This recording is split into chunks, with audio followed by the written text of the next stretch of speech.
Three armed men thought they had an easy target, a lone widow on an isolated Wyoming ranch.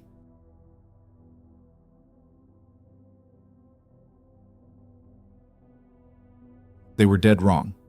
What they didn't know was that before Evelyn Cross became a quiet rancher's wife, she was someone else entirely. Someone with a reputation that could silence a saloon. Someone who could end a fight before most men knew it had started. Tonight, as the sun bleeds red over the horizon and three riders come to take everything she has left, the past she buried is about to explode back to life in gunpowder and lead. If you want to see how one woman rewrites the rules of the frontier, stay until the end. Hit that like button and drop a comment telling me what city you're watching from and what you think about this story. I want to see how far this tale travels across the world. The dusk came first. Evelyn Cross saw it from the kitchen window, 3 columns of it rising against the dying light, moving slow and deliberate down the valley road. She set down the kettle she'd been filling, water still running into the basin, and watched. Her hands didn't shake. They hadn't shaken in weeks. The ranch sat in a bowl of land carved between 2 ridges, accessible by one road that snaked through scrub pine and sage.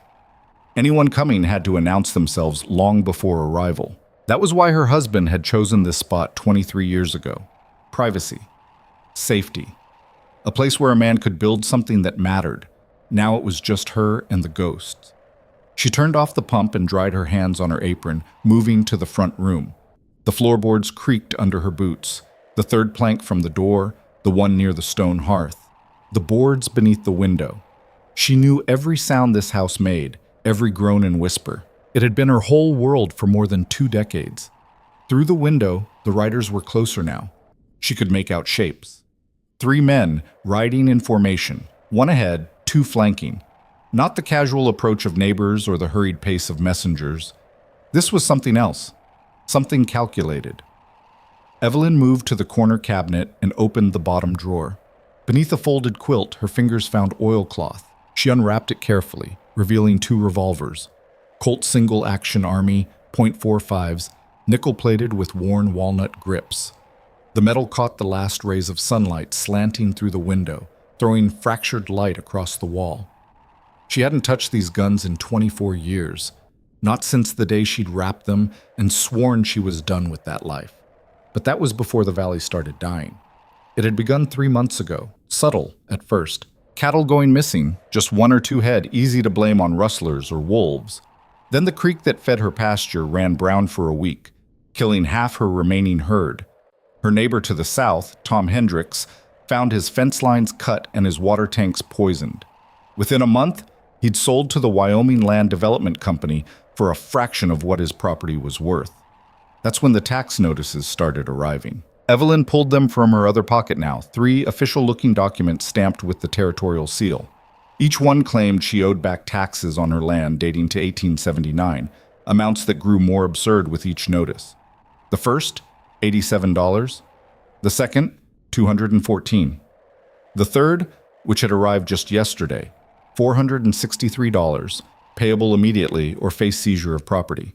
It was all fabricated. She'd paid her taxes every year, kept the receipts in a lockbox her husband had built into the foundation. But when she'd gone to the territorial office in Elkhorn to dispute the claims, she'd found the clerk conveniently unavailable and her records mysteriously missing from the files. The Wyoming Land Development Company had an office 3 doors down from the territorial building. Brand new construction, brass fixtures. Their sign promised fair prices for quality land. Fair prices for land they were stealing through fraud and intimidation. The riders were close enough now that she could see faces. The one in front wore a deputy's badge that caught the light. Wade Cutter. She knew him by reputation, a man who drifted into the territory 2 years ago with unclear credentials and a talent for making problems disappear. He worked for the territorial marshal officially, but everyone knew where his real loyalties lay. The 2 men flanking him were strangers, young, maybe mid-20s, with the kind of confidence that came from never having met real consequences. They wore their guns low and loose, the way men did when they wanted others to notice. Evelyn checked the revolvers. Both were loaded, 6 rounds each. Muscle memory from another lifetime guided her hands as she verified the cylinder rotation, tested the hammer pull, checked the sight alignment. Everything functioned perfectly. She'd maintained them even while swearing she'd never use them again. Some promises were easier to make than keep.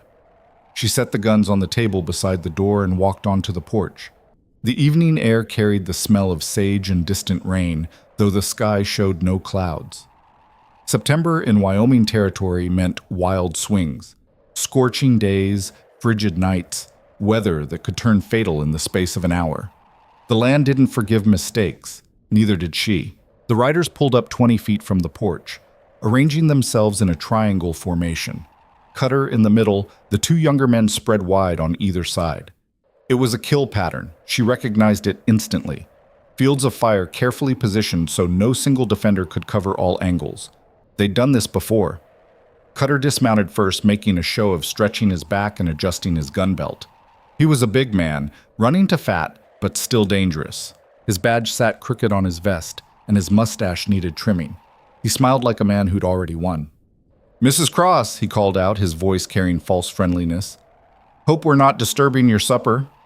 Evelyn didn't respond. She stood at the top of her porch steps, hands loose at her sides, and waited.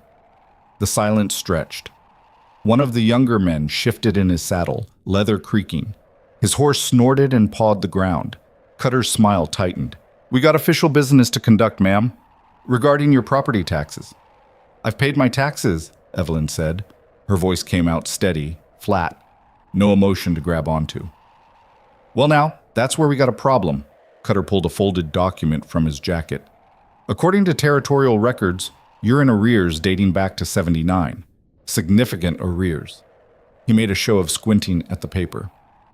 $463 plus penalties and interest. That brings the total to, let's see, $628. The number had grown again. Of course it had. "I have receipts," Evelyn said. "Receipts." Cutter nodded thoughtfully, as if considering this for the first time.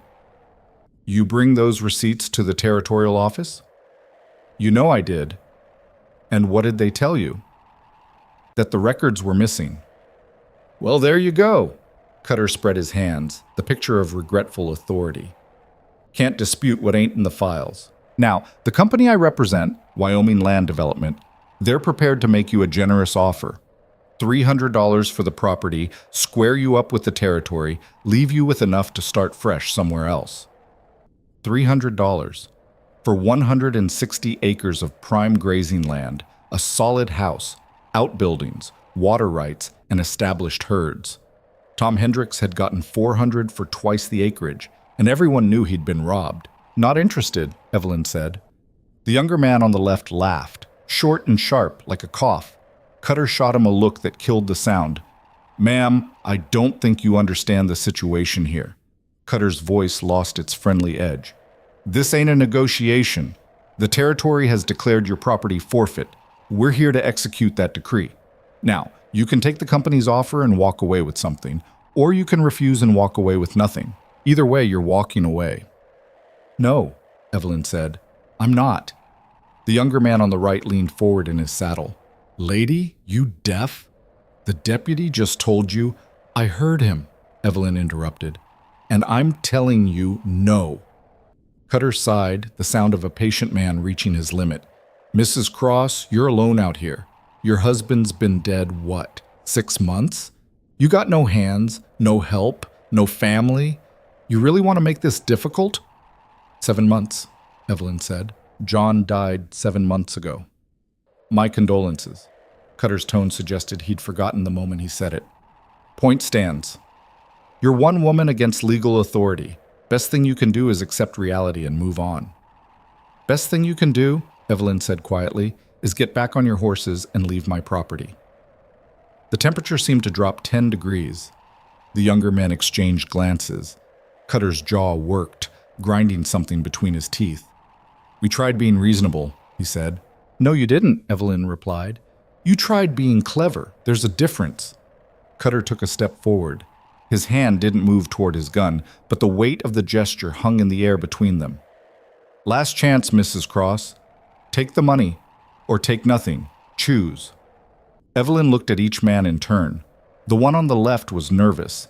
She could see it in the way he gripped his reins too tight, the slight bounce of his knee against his saddle. The one on the right was angry, face flushed, spoiling for an excuse. And Cutter? Cutter was certain, absolutely convinced this would end the way he wanted. They all wore that certainty like armor. "I choose neither," Evelyn said. For a moment, nobody moved. The world held its breath. Then Cutter smiled again, but this time there was nothing false about it. This was the real smile, the one that came before violence. "Boys," he said softly, never taking his eyes off Evelyn, "I think Mrs. Cross needs help understanding her situation. Why don't you dismount and explain it to her?" The two younger men swung down from their saddles in unison, practiced and smooth. They spread out, maintaining their triangle formation on foot. The nervous one was breathing hard through his nose. The angry one had his thumb hooked in his belt, 2 inches from his revolver. Evelyn stood perfectly still. "Here's what's going to happen," Cutter said, his voice gone cold and factual. "You're going to sign over your deed. We brought the paperwork. Then you're going to pack one bag, just one, and we're going to escort you to the county line. The company will take possession, you'll get your $300, and this all ends quiet and civilized." "And if I don't sign?" Evelyn asked. Cutter shrugged. "Accidents happen out here all the time. Widow woman living alone, isolated ranch, nobody to check on her for days, could be a week before anyone finds you. Longer, if we don't want you found." There it was, the truth stripped of pretense. The nervous young man looked uncomfortable. The angry one looked eager. "You're going to kill me over land," Evelyn said. "Not a question." "We're going to do what's necessary," Cutter corrected. "Same as we done with every other holdout in this valley. You ain't special, Mrs. Cross. You're just the last one." The wind picked up, carrying dust across the yard. Somewhere in the distance, a coyote started its evening song. Evelyn thought about John, about the life they'd built here, the years of hard work and harder winters, about the morning he'd gone out to check the fence line and hadn't come back, how she'd found him near the creek with his skull caved in and the company's surveyor's markers driven into the ground nearby. They'd called it an accident, a fall from his horse. She'd buried him on the ridge overlooking the valley, where he could see everything they'd made together. She thought about before John, about the years she'd spent as Lena Voss, making her name across the frontier territories, about the speed that had made her famous and the reputation that had made her feared, about all the things she'd walked away from when she'd met a gentle rancher who saw her as something other than a weapon. She'd been so young then, so certain she could leave that life behind like shedding an old coat. But some things, once learned, never really leave you. "I need to get something from inside," Evelyn said. Cutter's hand moved to his gun. "You stay right where you are." "I'm not going to fight 3 armed men empty-handed," Evelyn said. "That would be stupid." The logic seemed to satisfy Cutter. He nodded slowly.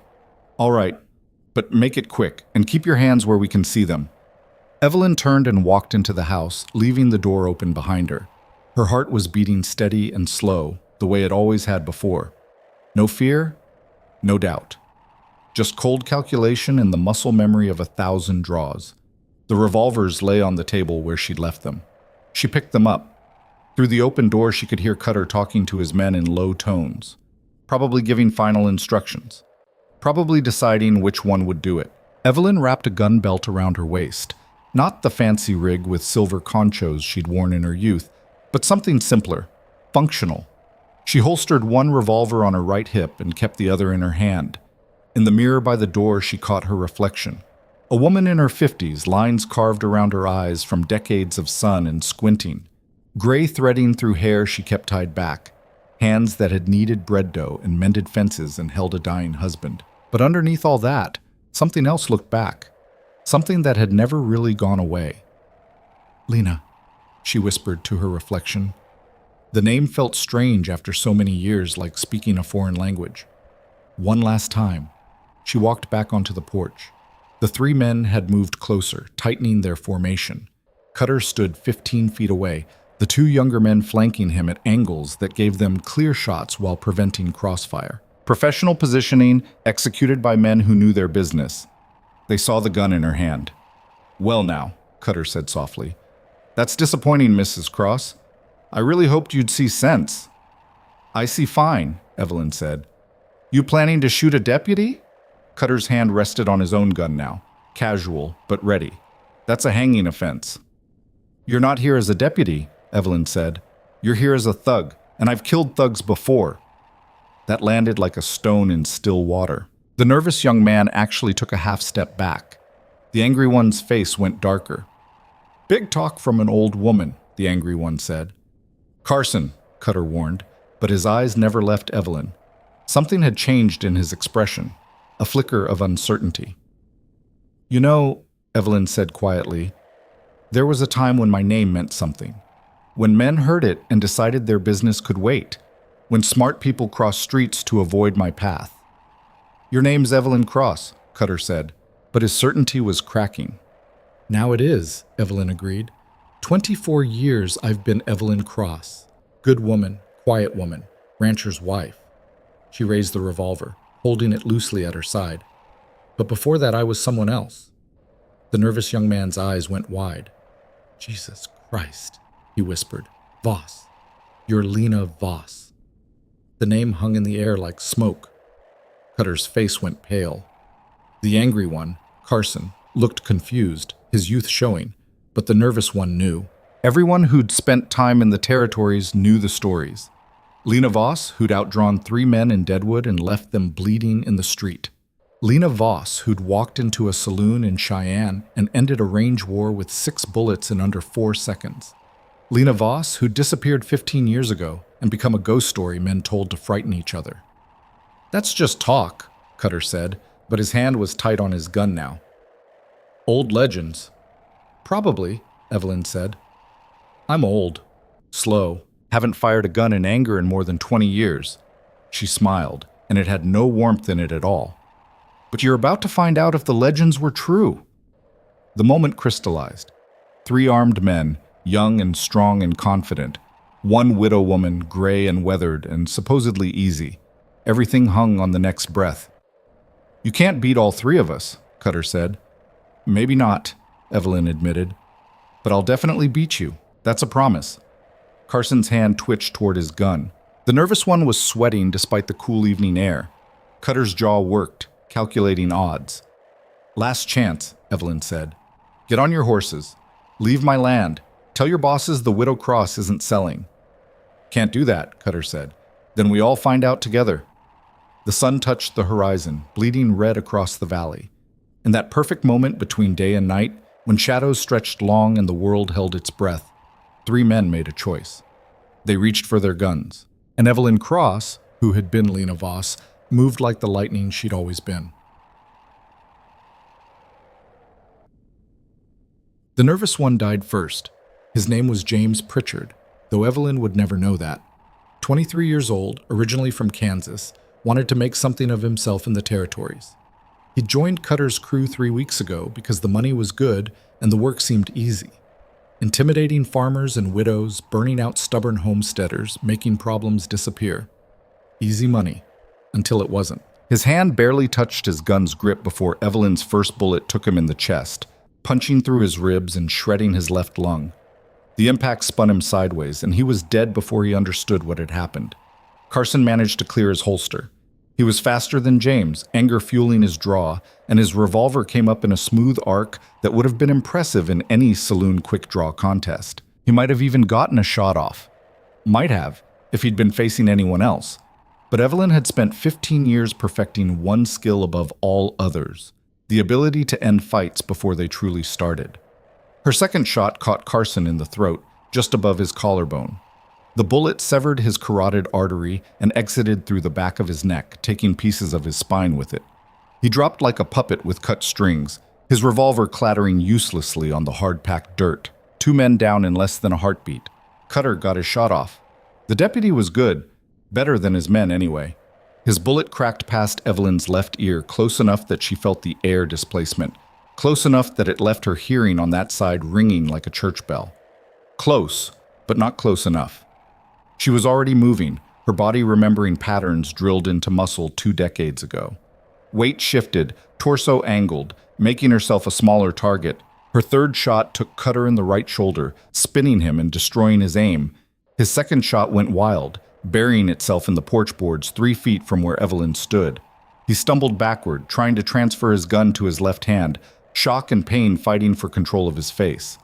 Evelyn walked down the porch steps, gun steady, and crossed the distance between them. "Wait!" Cutter gasped. She kicked his gun away, then stepped back, keeping her revolver trained on his center mass. Blood spread across his shirt, dark and wet. "The other two?" Cutter's voice came out strangled. "Dead," Evelyn said. Cutter looked past her, seeing his men crumpled in the dirt. His face went gray. Jesus Christ." "You were warned," Evelyn said.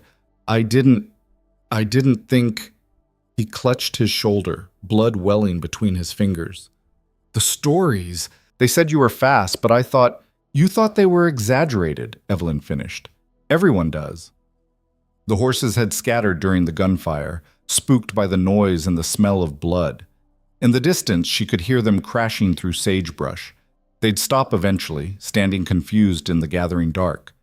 Evelyn looked at the two dead men, feeling nothing. She'd been 23 when she killed her first person, a drunk who'd mistaken her silence for weakness and her youth for vulnerability. She'd been terrified afterward, shaking so hard she couldn't hold a cup of water. That fear had faded over the years, worn away by necessity and repetition until killing became just another skill, no different than tracking game or reading weather. She'd hated what it made her, hated the cold efficiency of it. That's why she'd walked away, why she'd buried the guns and married John and tried to build something gentler.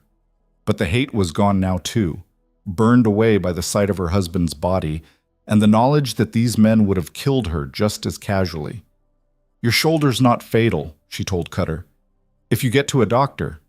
He nodded, teeth gritted against pain. What now?" Evelyn considered him. The deputy badge on his vest was just a prop, she knew. Real law didn't work this way, didn't come in the night to threaten widows and steal land. But he wore it anyway, hiding behind official authority while doing dirty work.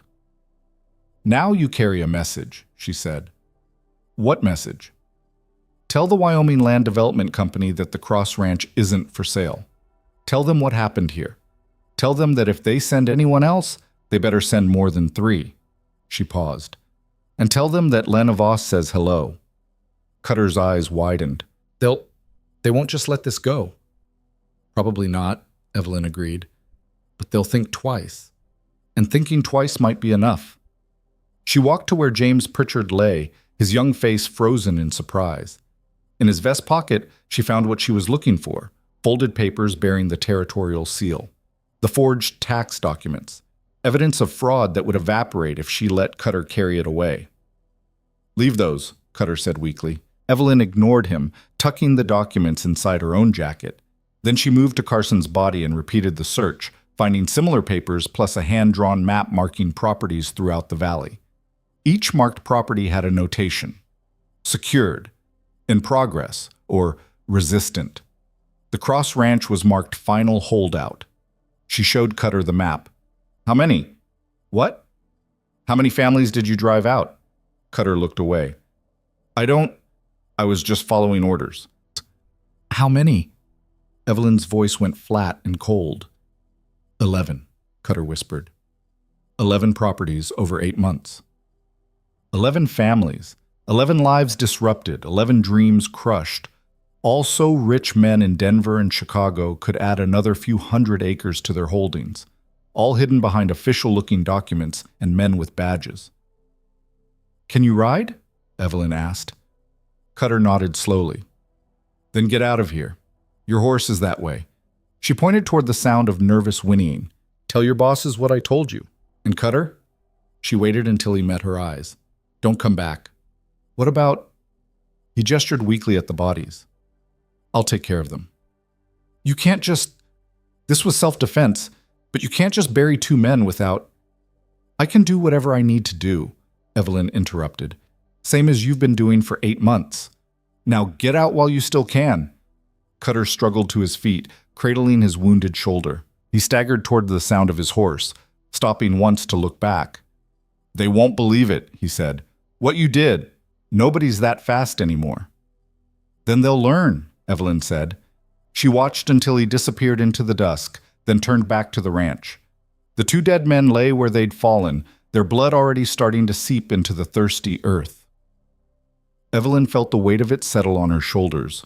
Not guilt exactly, but awareness. She'd killed before, but it had been so long. She'd almost convinced herself that part of her life was truly over. Almost. The stars were emerging now, sharp and cold in the darkening sky. Evelyn holstered her revolvers and walked to the barn for a shovel. There was work to do. She buried them on his far side of the ridge, away from John's grave and the good pasture land. It took 4 hours of hard digging in rocky soil, her muscles screaming protests after the first hour. She wasn't a young woman anymore. Each shovelful reminded her of that fact. But she'd done harder things, survived worse nights. James Pritchard and Carson, she never learned his last name, went into the ground without ceremony. She'd searched their bodies first, finding identification papers, personal effects, and more forged documents. Everything went into a leather satchel she'd carry to the territorial office in Elkhorn. Evidence. By midnight, both graves were filled and covered with rocks to keep scavengers out. She stood in the darkness, leaning on her shovel, and allowed herself one moment of exhaustion. Then she walked back to the ranch house. The porch boards were scarred where Cutter's second shot had hit. She'd need to replace those. Blood stained the dirt yard in 2 places, dark patches that looked black under starlight. Rain would wash them away eventually, or wind would cover them with dust. The land didn't hold grudges. It just was. Inside, Evelyn washed her hands and face, then sat at the kitchen table with the documents spread before her. Forged tax notices, property transfer agreements, letters between territorial officials and Wyoming Land Development Company representatives. Proof of a scheme that stretched from the governor's office down to local deputies. Proof that meant nothing if she had no way to use it. She thought about Tom Hendricks, who'd sold out rather than fight. About the 10 other families before him. About all the people who'd looked at the odds and chosen survival over resistance. She couldn't blame them. It was the smart choice. The safe choice. But smart and safe were luxuries she could no longer afford. Evelyn pulled out her lockbox from beneath the floorboards and added the documents to her collection of receipts and records. Evidence was good, but evidence only mattered if someone was willing to listen. And in Wyoming Territory in 1884, men with money had louder voices than women with truth. She made coffee and sat by the cold hearth, watching the stars wheel overhead through the window. Sleep seemed impossible, though her body ached for it. Every time she closed her eyes, she saw Carson's face, that moment of anger transforming into surprise and then nothing as her bullet found its mark.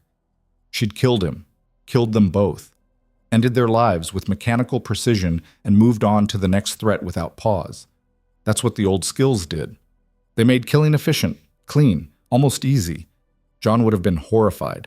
The thought came unbidden, and with it a wave of something that might have been grief or shame or just bone-deep weariness.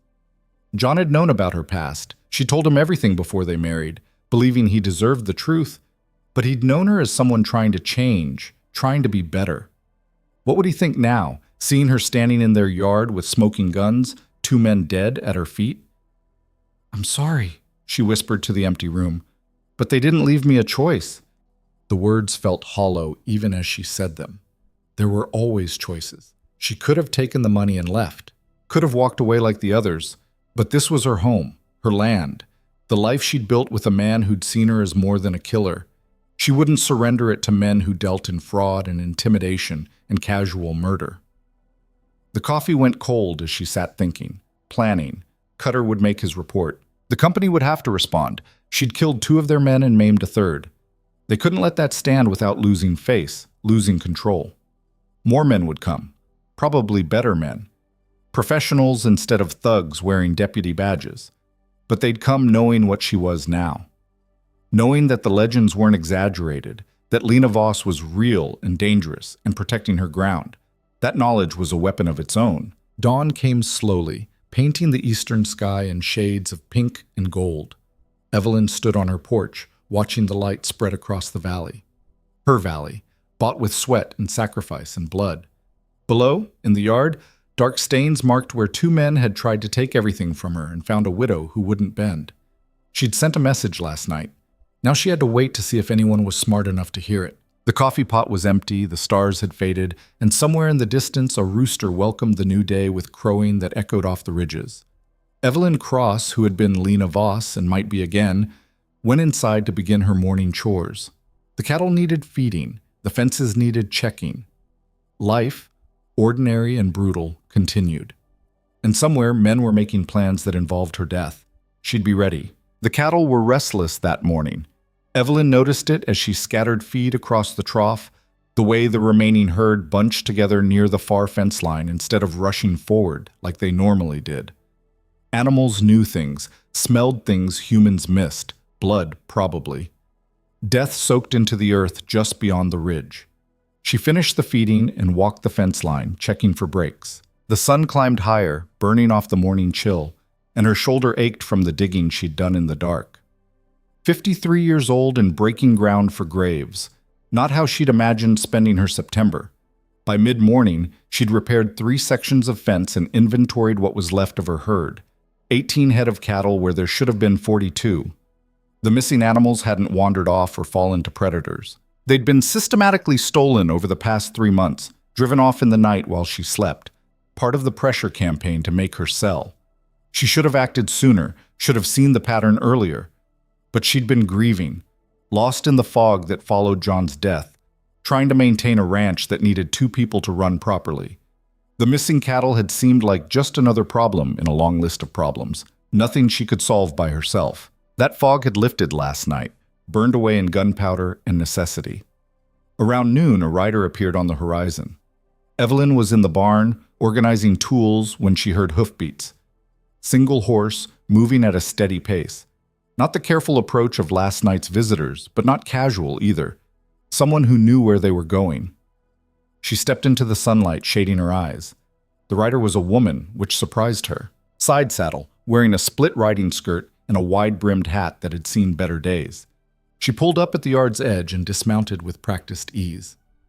"Mrs. Cross?" Her voice carried a Texas drawl. "That's right." The woman was maybe 40, with sun-darkened skin and eyes that didn't miss much. She tied her horse to the rail and walked forward with her hands visible and empty. "Name's Sarah Birch. I run the general store in Elkhorn." Evelyn knew the store, had bought supplies there for years. But she'd never seen this woman before. "You're new," Evelyn said. 6 weeks new, Sarah confirmed. Bought the place from Old Man Peterson when his arthritis got too bad to work. She gestured toward the porch. "Mind if we talk?" "I rode 3 hours to get here." Evelyn considered her options, then nodded. "Coffee's cold, but it's wet." They settled on the porch, Sarah taking the chair John used to favor. Evelyn poured 2 cups from the morning pot and waited. Sarah sipped the coffee and made a face. "That's terrible." "Didn't claim otherwise." "Fair enough." Sarah set the cup down. "I'm here because Wade Cutter rode into Elkhorn about dawn, bleeding all over Doc Morrison's floor and telling stories that sound like pure fiction." Evelyn's expression didn't change. "What kind of stories?" "The kind involving a widow woman who outdrew 3 armed men and put 2 in the ground before they cleared leather." Sarah leaned back, studying Evelyn's face. "The kind involving a name I haven't heard in 15 years. Lena Voss." The name hung between them like smoke. "Cutter's hurt," Evelyn said. It wasn't a question. "Shoulder wound, clean through, missed the bone. Doc says he'll heal if infection doesn't set in." Sarah pulled a folded newspaper from her jacket. "He also says Cutter kept babbling about impossible speed and dead men and telling the company it wasn't worth it. The company being Wyoming Land Development." "The same." Sarah unfolded the paper. It was the Elkhorn Register, 3 days old. "You seen this?"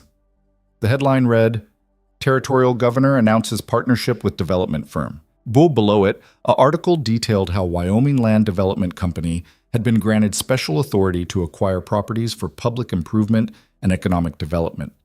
The company's president, a man named Marcus Thornhill, was quoted extensively about bringing civilization and prosperity to the frontier.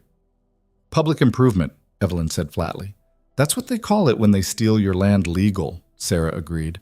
"Been happening all summer. 11 families pushed out that I know of, probably more that kept quiet about it." "Why are you telling me this?" Sarah folded the paper and met Evelyn's eyes. "Because I knew who you were the moment Cutter said the name. Because my daddy ran with a rough crowd down in Texas, and he used to tell stories about a woman who could draw faster than lightning and shoot straighter than death. Because I saw Tom Hendricks when he came into my store after selling out, and that man looked like someone had torn his soul out through his chest. Still doesn't explain why you're here. I'm here because I'm tired of watching good people get ground up by rich men's greed, Sarah said. And I'm here because if even half of what Cutter said is true, you might actually have a chance to stop this. Evelyn shook her head. One woman can't stop a company backed by the territorial governor. Maybe not. But one woman who just proved the legends are real? That's different. Sarah leaned forward. Word's already spreading through town. Cutter didn't just tell the doctor. He told everyone who'd listen, probably trying to explain why he came back alone with a hole in his shoulder. By tonight, every saloon from here to Cheyenne is going to be talking about the widow who turned out to be Lena Voss. That doesn't help me. Doesn't it? Sarah pulled another paper from her jacket, this one handwritten. This is a list of everyone who lost property to the company. Names, locations, what they were offered, what they actually lost. I've been keeping track because someone needed to, and the territorial marshal sure as hell wasn't going to do it. Evelyn took the list. 11 names, like Cutter had said. But Sarah had added details.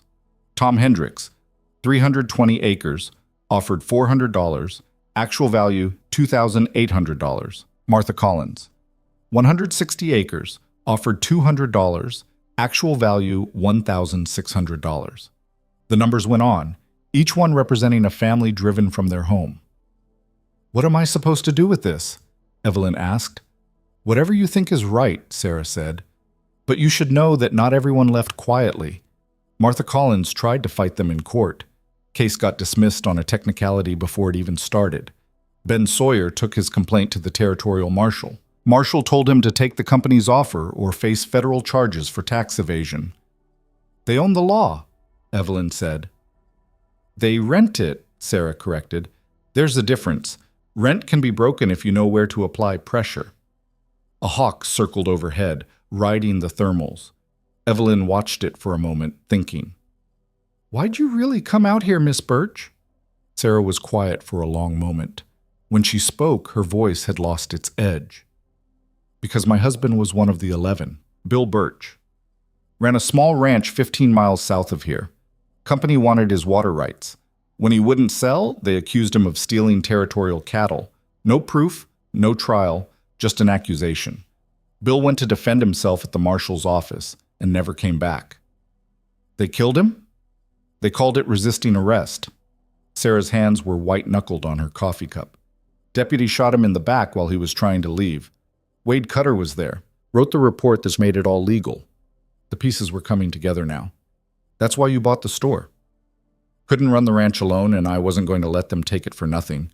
Sold it myself, took what money I could get, and bought the general store because at least that way I could stay in Elkhorn. Watch. Wait. She met Evelyn's eyes. And help when someone finally decided to fight back. Evelyn set down her own cup. I didn't decide anything. They came here with guns and threats. I defended myself. And now? Now I keep my land and hope they decide it's not worth the trouble. Sarah laughed, sharp and bitter. You really think that's how this ends? You killed 2 of their men and sent a third back bleeding. Marcus Thornhill doesn't let that slide. He can't, or every other holdout in the territory will think they can do the same. Then what do you suggest? Stop running defense and start playing offense. Sarah pulled yet another paper from her seemingly endless supply. This is a letter I wrote to the territorial representative in Congress. Details everything the company's done, everyone they've pushed out, every law they've bent or broken. I've been too afraid to send it because one shopkeeper making accusations doesn't mean much. But you, she paused. Your news now, you're the woman who beat Wade Cutter. That carries weight. Evelyn took the letter and read it. Sarah had been thorough. Names, dates, property values, witnesses. It was damning if anyone bothered to read it. You think a congressman cares about ranchers in Wyoming? Evelyn asked. I think a congressman cares about scandal, Sarah said, especially in an election year. And a territorial governor caught enabling land theft? That's scandal. It made a certain kind of sense, but it also meant stepping further into the fight instead of trying to outlast it. It meant making herself a bigger target. I need to think about it, Evelyn said. Sarah stood. Don't think too long. Cutter reported back this morning. By tomorrow, Thornhill will know exactly what happened. By the day after, he'll have a response planned. She moved toward her horse, then stopped. One more thing. Doc Morrison said Cutter kept asking about the two men who came with him. Wanted to know if anyone had found the bodies. What'd the doctor say? Told him nobody had been out to your ranch yet. But people are curious now. Questions are being asked. Sarah mounted her horse. If you buried them somewhere, you might want to have a story ready. Self-defense is a story. Sure, if you trust the law to see it that way. Sarah tipped her hat. Thanks for the terrible coffee, Mrs. Cross. I'll see myself out. Evelyn watched her ride away, disappearing into the heat shimmer on the valley road. When the dust settled, she was alone again with her thoughts and her choices. The letter Sarah had left sat on the table, weighted down with a stone. Evelyn read it again, more carefully this time. It was good work. Detailed and clear, and probably enough to start an investigation if the right person read it. But investigation took time, and time was something she might not have. She spent the afternoon preparing. If more men came, they'd come ready this time. No more assumptions about easy targets or overconfident deputies. They'd bring professionals. First, she walked the approaches to her ranch, studying sightlines and cover. The valley road was the obvious route, but there were two other ways in if you knew the country. She marked them in her mind, planning fields of fire and fallback positions. Then she inventoried her ammunition, 2 boxes of .45 cartridges, about 100 rounds total. Enough for a serious fight, not enough for a siege. She'd need to get more, which meant a trip to Elkhorn or ordering from a catalog that might not arrive in time. In the barn, she found John's old Winchester rifle and cleaned it thoroughly. The action was stiff from disuse, but functional. She loaded it and propped it by the back door. By evening, she'd turned her home into something closer to a fortress. Not impregnable, but defendable. Someone coming for her would pay a price. She made dinner from canned beans and hardtack, eating without tasting, her mind working through scenarios. If the company sent men, how many? Where would they come from? What would they try? The smart move would be fire. Burn her out at night, force her into the open. But fire was unpredictable in September, with dry grass and wind that could turn a controlled burn into a wildfire that threatened the whole valley. Even corrupt companies had to worry about that kind of damage. So they'd come with guns. Probably at dawn or dusk, when the light was tricky. More than 3 this time. Maybe 6, maybe 10. Enough to be sure. She'd killed 2 men yesterday and she'd been lucky. Speed and surprise had carried the moment. But luck ran out. Sooner or later, numbers would tell. The stars came out as she sat on her porch, both revolvers within reach. Somewhere out there, Wade Cutter was recovering and Marcus Thornhill was planning. The machinery of retribution was already in motion. The question was whether she'd face it alone. Sarah's letter nagged at her. It was a weapon of a different sort, one that didn't require ammunition or fast hands. But using it meant trusting in systems that had already failed people like Martha Collins and Ben Sawyer. It meant believing that somewhere in the corrupt machinery, there was still a gear that turned toward justice. She wasn't sure she believed that anymore. Near midnight, movement caught her eye. Something on the valley road, visible only because it blocked out stars. Evelyn stood slowly, hand moving to her gun. The shape resolved into a horse and rider, moving at a walk. Single person, alone, making no attempt at stealth. As they drew closer, moonlight revealed details. Woman again, though younger than Sarah. Maybe 30, wearing men's work clothes and riding astride instead of side saddle. The rider stopped at the yard's edge. Mrs. Cross? State your business, Evelyn called back. My name's Ruth Carmichael. I've got a ranch 10 miles east of here. Sarah Birch said you might be willing to talk. Evelyn didn't lower her gun. Willing and interested are different things. Fair enough. Ruth dismounted, moving slowly and keeping her hands visible. I won't take much of your time. Just wanted to say that if the stories about yesterday are true, you're not alone in this fight. I'm not fighting, Evelyn said. I'm defending what's mine. Amounts to the same thing when it's the Wyoming Land Development Company you're defending it against. Ruth took a few steps closer, still careful and deliberate. They came for my place 2 weeks ago, same routine as everywhere else. Fake tax bills, threats from Cutter, the whole dance. I told them to go to hell. And they burned my hay barn 3 nights later. Lost my winter feed and damn near lost my house. Ruth's voice was steady, but something hard underneath. I can't prove it was them. No witnesses, no evidence, but I know. So what do you want from me? Nothing, Ruth said. Just wanted you to know that there are others who haven't sold out yet. Martha Collins moved to Denver, but her sister's still here. Ben Sawyer lost his land, but his son's working a claim up in the hills. We're scattered, but we're watching. And if you decide to make a real stand against these bastards, you won't be standing alone. It was strange hearing herself described as someone making a stand. She'd killed 2 men to protect her home. That was survival, not resistance. But maybe to people like Ruth and Sarah, it looked the same. How many? Evelyn asked. How many are still here and still angry? Ruth thought about it. 8 families, maybe 10. Most lost their land but stayed in the area. They've got jobs in town, or they're squatting on claims, or they're just stubborn. Add in people like Sarah who are fed up watching it happen, and you've got maybe 20, 25 people who'd help if there was a way to fight back. 25 people against a company with territorial backing. It sounded like suicide. But then again, so did facing 3 armed men alone. Tell them to be ready, Evelyn said. I'm not promising anything, but if something happens, they should be ready. Ruth nodded. That's all I came to hear. She remounted her horse, settling into the saddle. One more thing. There's a man in Elkhorn named Harrison Gray. Works for the Territorial Surveyor's Office. Sarah says he's got maps showing which properties the company's targeted and which ones they've already secured. Documentation that might prove the whole thing's coordinated. Why hasn't he come forward? Because he's got a wife and 3 kids and he likes breathing, Ruth said bluntly. But if someone gave him a reason to be brave, he might share what he knows. More pieces. More potential allies. More risk.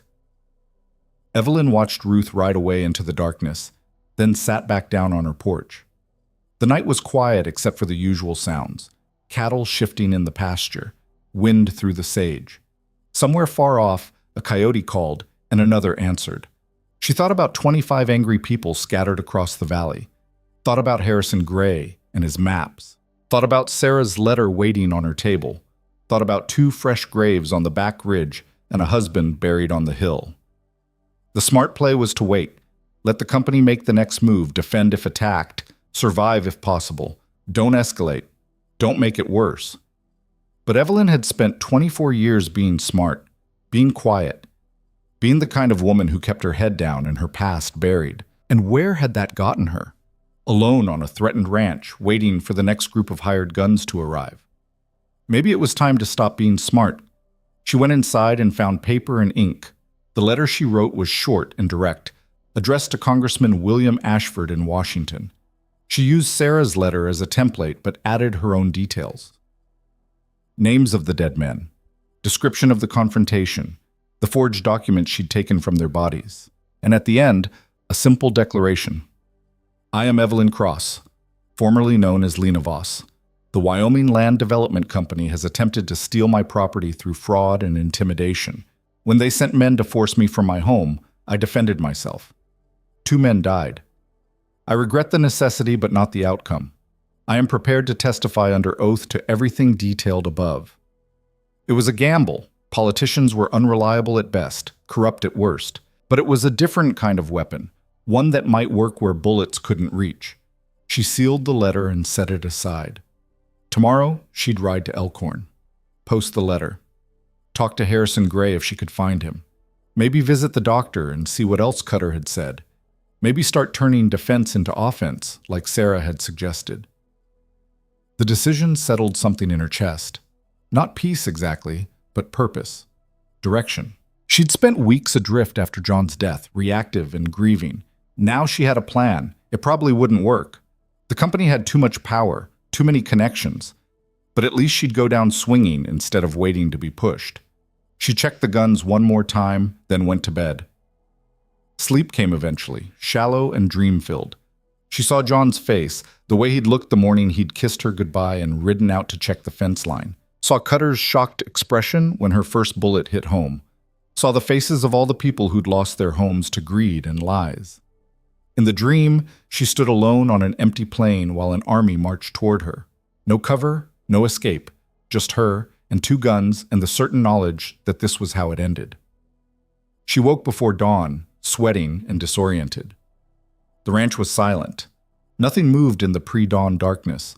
Evelyn dressed and made coffee, her hands steady despite the dream. Dreams didn't mean anything. They were just the mind processing fear and stress. What mattered was action. She saddled her horse as the sun broke the horizon, painting the valley in shades of gold and amber. The ride to Elkhorn would take 3 hours. She'd be there by mid-morning, back by evening if nothing went wrong. A lot could go wrong, but she'd spent her whole life managing risk. This was just another calculation. She rode out as the morning birds started their songs, leaving the ranch behind with both revolvers on her hip and Sarah's letter in her saddlebag.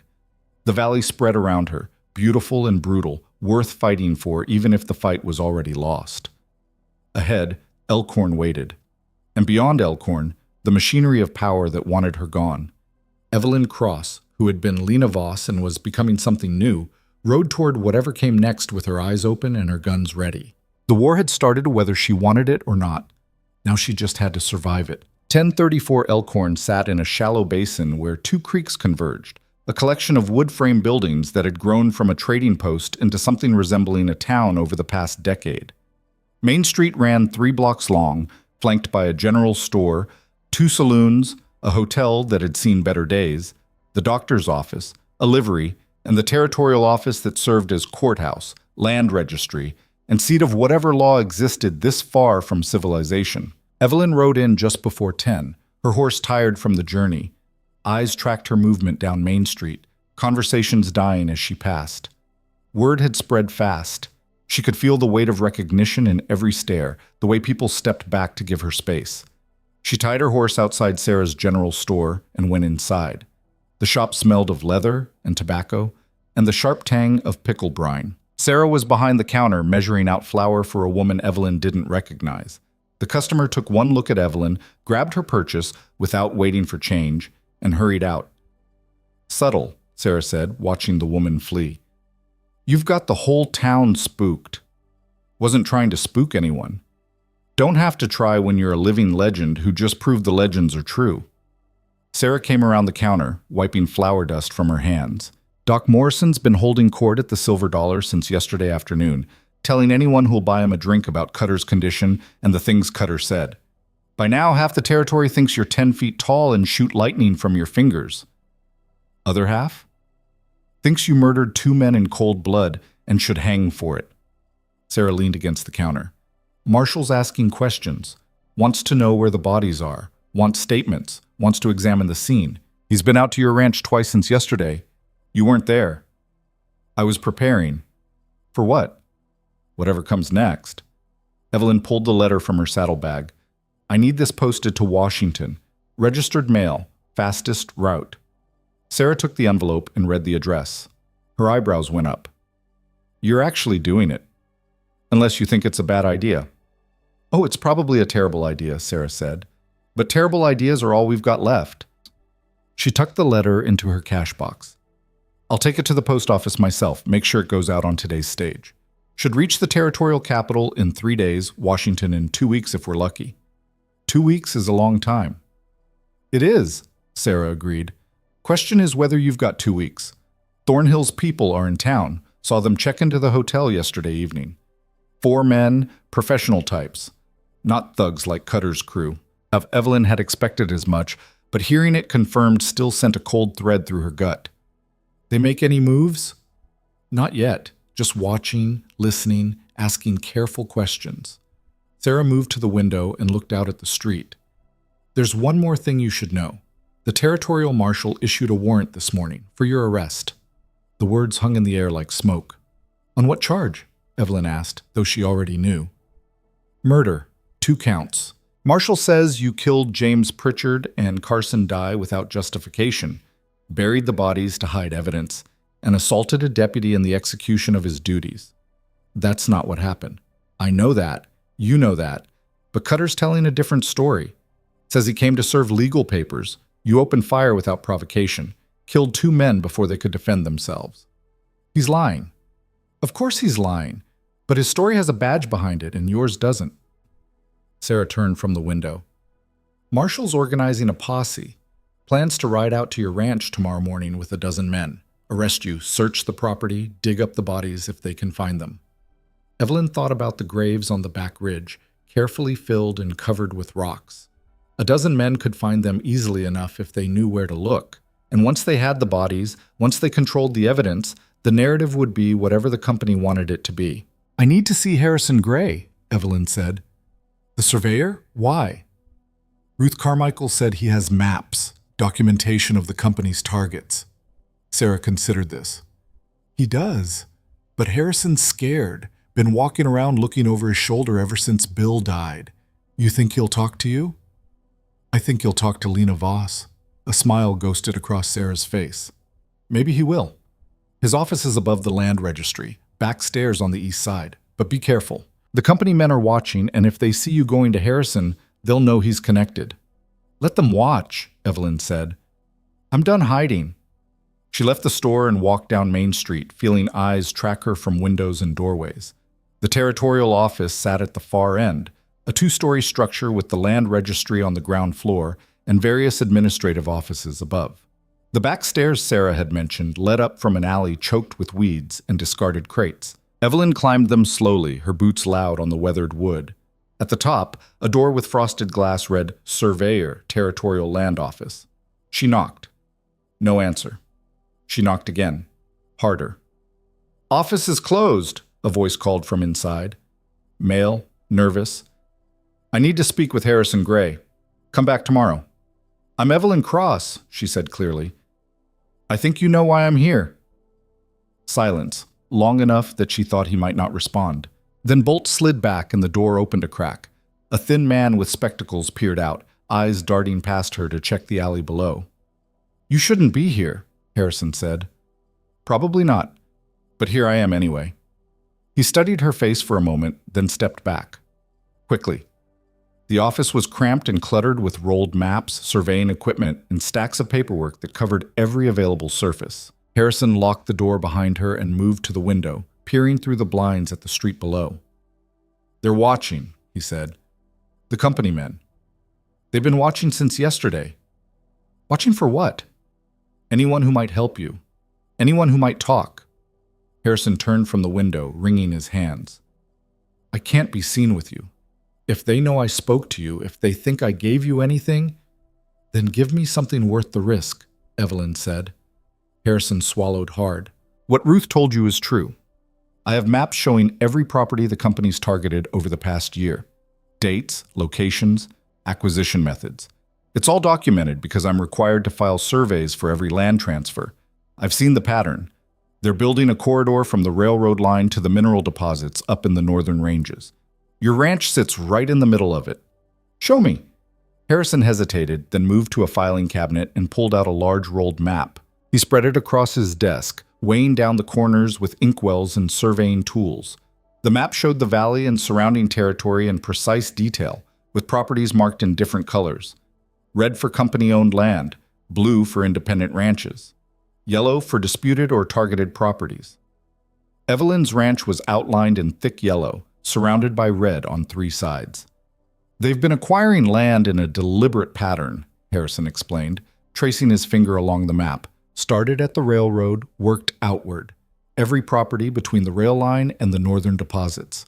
11 ranches so far, all acquired through what the paperwork calls legal means. Tax liens, eminent domain claims, foreclosures." "All fraudulent," Evelyn said. "I suspect so, but the documentation looks legitimate on paper. Seals, signatures, official stamps. Someone high up in the territorial government is signing off on this." "The governor?" Harrison's face went pale. "I can't say that. Even thinking it is dangerous." But his silence was answer enough. Evelyn studied the map, seeing the scope of it clearly now. This wasn't just about her ranch or the valley. This was about creating a land bridge for railroad expansion and mineral exploitation. Millions of dollars in potential profit, with a few dozen ranchers standing in the way. People like her were just obstacles to be removed. "Can I have this map?" she asked. "No." Harrison's voice was firm. "If this map goes missing, they'll know I took it, but—" He hesitated, then pulled out paper and pencil. "I can make you a copy. simplified, showing the same information without the official seals. How long will that take? An hour, maybe 2. Harrison was already sketching, his hands steadier now that he was working. Come back this evening. Use the back stairs again. If anyone asks, I never saw you. Evelyn nodded and moved toward the door. One question. Why are you helping me? Harrison didn't look up from his drawing. Because Bill Birch was my friend. Because I watched them destroy him, and I did nothing. Because I have 3 children, and I want them to grow up in a place where law means something more than whoever has the most money. He paused, pencil hovering over the paper. And because someone needs to.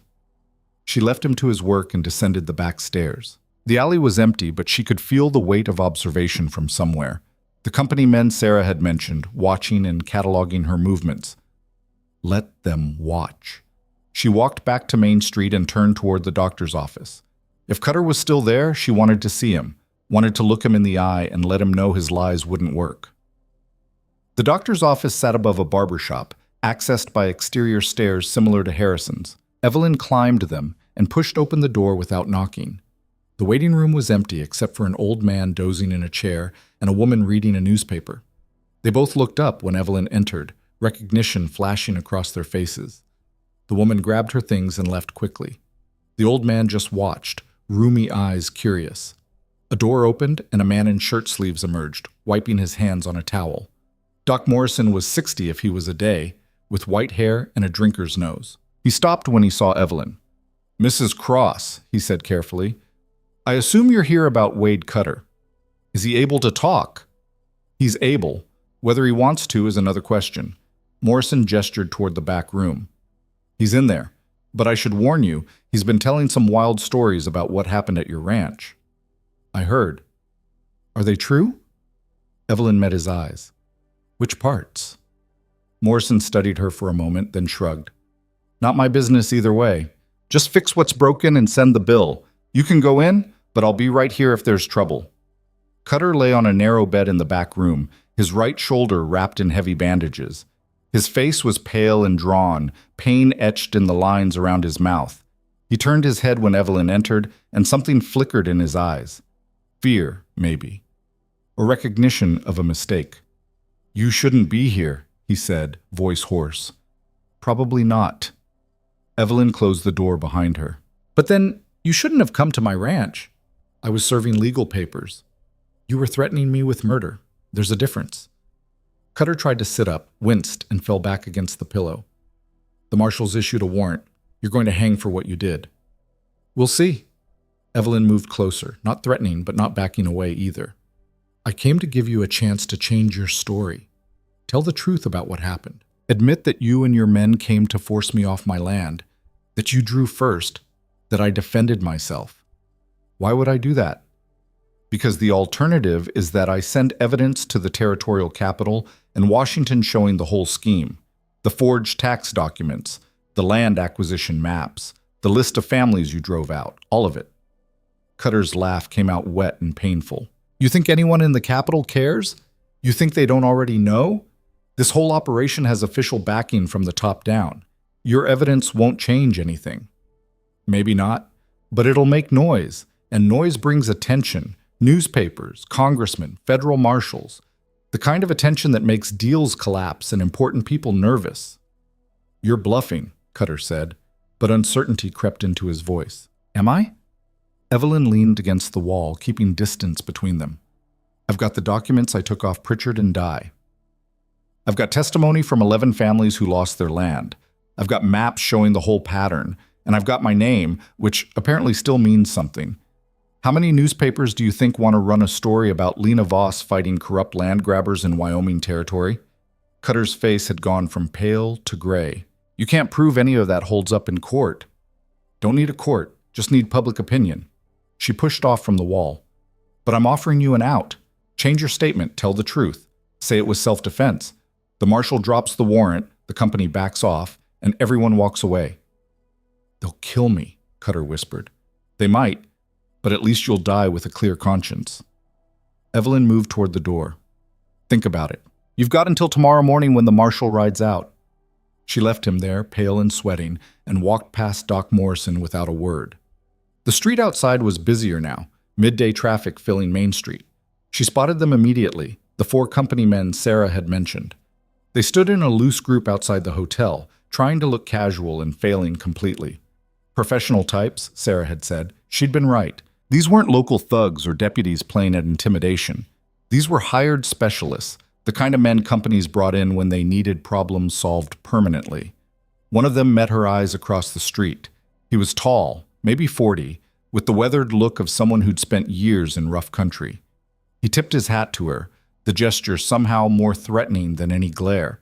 Evelyn tipped hers back and kept walking. She spent the next hour at the Silver Dollar Saloon, nursing a whiskey she didn't want and listening to conversations flow around her. The talk was all about her, of course. Some people thought she was a hero, standing up to the company's bullying. Others thought she was a murderer who'd get what was coming. Most just seemed nervous, waiting to see how things played out. The bartender was a heavy-set man named Frank who'd known John back in the day. He brought her a second whiskey without being asked and leaned against the bar. "A lot of folks are scared," he said quietly. "What you did to Cutter's men, that stirred things up. Company's been tightening the screws all summer, but most people figured staying quiet was safer than fighting back. And now? Now they're wondering if maybe fighting back is possible after all." Frank wiped down the bar, his voice barely audible under the general noise. "There's talk of a meeting. Folks who lost land, folks who are scared of losing it. They want to organize, maybe pool resources for legal help or protection." "When's this meeting?" "Tomorrow night, if it happens. Old Hendrick's place, what's left of it. Barn's still standing, even if the house burned." Frank glanced around to make sure no one was listening. "They want you there. Figure if Lena Voss is willing to stand up, maybe they can too." It was happening faster than Evelyn had anticipated. The fight she'd been trying to avoid was pulling in more people, spreading beyond her ranch to encompass the whole valley. Part of her wanted to tell them to stay out of it, that this was her problem and she'd handle it alone. But that would be a lie. This wasn't just her problem. It never had been. "I'll be there," she said. Frank nodded and moved down the bar to serve other customers. Evelyn finished her whiskey and left, stepping out into afternoon sunlight that felt too bright after the saloon's dimness. The company men were still watching. She ignored them and walked to the livery to check on her horse.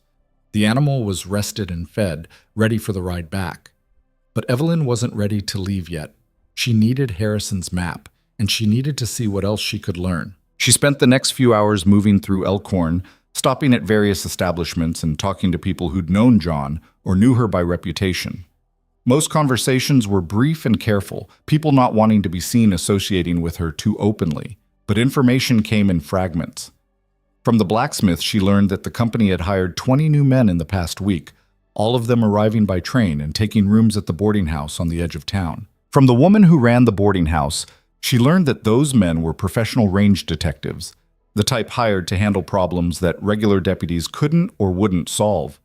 From the clerk at the land registry, she learned that 3 more properties had received tax notices identical to hers, all delivered in the past 2 days. The pattern was clear. The company wasn't backing down. They were escalating. As the sun dropped toward the western ridges, Evelyn made her way back to Harrison's office. The alley was shadowed now, the light fading fast. She climbed the back stairs and knocked quietly. Harrison opened the door immediately, pulling her inside. "I finished an hour ago," he said, moving to his desk. "Been waiting for you."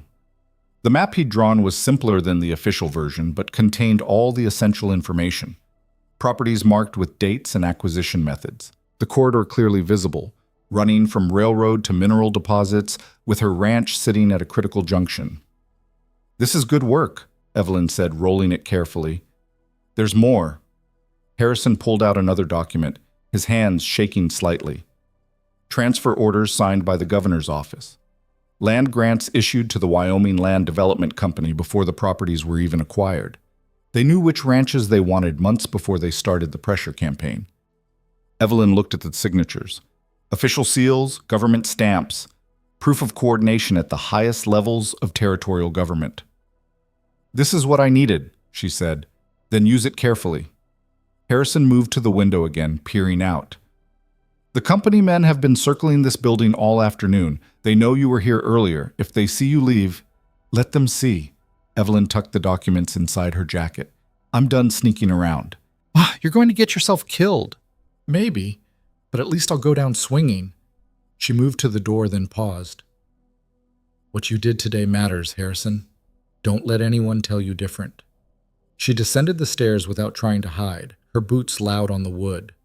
The alley was deep in shadow now, the sun dropping behind the buildings. As she reached the bottom step, a figure stepped out from behind a stack of crates. It was the tall man from outside the hotel, the one who'd tipped his hat. Up close, he looked harder, more dangerous. A scar ran from his left eye to his jawline, old but prominent. "Mrs. Cross," he said pleasantly. "Or should I call you Miss Voss?" "You can call me whatever you want," Evelyn said. "Won't change what happens next." "And what's that?" "You move aside and I walk past. Or you try something stupid, and we both find out if I'm really as fast as the stories say." The man smiled, but it didn't reach his eyes. "My employer would like a word." "Your employer can write me a letter." "He's a busy man, doesn't have time for correspondence." The man gestured toward the street. "Just a conversation, 5 minutes." "Not interested." "See, that's where you're wrong." The man's voice hardened. "You don't have a choice anymore. You killed 2 men, threatened a deputy, and made a lot of noise about fighting the company. That can't stand. So now we do this the easy way or the hard way, but either way you're coming with me." Evelyn's hand moved to her gun, just resting on the grip. "I count 4 of you. Maybe you can take me. Probably you can if you're willing to pay the price. But you'll definitely lose 1, maybe 2 before I go down. You volunteering to be first?" The man's smile faded. "You're making this harder than it needs to be." "No," Evelyn said. "You're making assumptions about how this ends. That's different." For a long moment, they stood in the shadowed alley, weight balanced on the edge of violence. Then footsteps sounded from the street, and Sarah Birch appeared at the alley's mouth, shotgun cradled in her arms. "There a problem here?" Sarah called out. The tall man looked at Sarah, then back at Evelyn, calculating odds. 2 women, both armed, both clearly willing to use force. Not the easy intimidation he'd been planning. "No problem," he said finally, stepping back. "Just a misunderstanding." "Good," Sarah said. "I'd hate for there to be trouble right outside my store." The man tipped his hat again, the gesture mocking now, and walked back toward the street. Evelyn watched him go, then moved to where Sarah stood. "Thanks," she said quietly. "Don't mention it." Sarah lowered the shotgun. "But you need to get out of town. The marshal's gathering his posse at the office right now. They're planning to ride out tonight instead of tomorrow morning. Someone must have convinced him to move faster." "Let them come," Evelyn said, with 12 armed men? Against you alone?" Sarah shook her head. "That's not bravery. That's suicide." "Then what do you suggest?" Sarah thought for a moment. "The meeting tomorrow night at Hendrick's place. Get there early, before the marshal can organize another attempt. Talk to the people who showed up. Build something bigger than just you defending your ranch." It made sense, even if every instinct told Evelyn to go home and prepare her defenses. Running to a meeting felt like retreat. But Sarah was right about the odds. A dozen men with legal authority could take her ranch by force, and if she killed any of them in the process, the narrative would be murder instead of self-defense. "All right," Evelyn said. "I'll head to Hendrick's place tonight, but I need to stop at my ranch first, get supplies." "Make it quick." Sarah handed her the shotgun. "Take this. You might need more firepower than those revolvers can provide." Evelyn took the weapon, feeling its weight. She hadn't fired a shotgun in years, but muscle memory ran deep. "I'll get it back to you." "Keep it as long as you need." Sarah glanced toward the street where the company men had gathered again. "And Evelyn, whatever happens next, you've already done something important. You reminded people that they don't have to just accept being crushed." The ride back to her ranch took longer in the fading light, her horse picking its way carefully along the valley road. Evelyn's mind raced, planning and discarding scenarios. The marshal and his posse would reach her place within hours. They'd find it empty, search the grounds, maybe find the graves if they looked hard enough. Let them find the bodies. She had her own evidence now. Harrison's maps and documents proving the systematic nature of the land grab. Cutter's forged tax papers. Sarah's list of displaced families. Enough to build a case that this was bigger than one widow defending her home. The ranch appeared in the distance, dark against the deepening sky. Evelyn approached carefully, watching for movement or signs of ambush. The company men in town had been professional types. They might have sent someone ahead to wait for her return. But the ranch was quiet, empty, just her home sitting alone in the gathering darkness. She moved quickly once inside, gathering what she'd need: extra ammunition, dried food, the lockbox with her financial records and John's personal effects.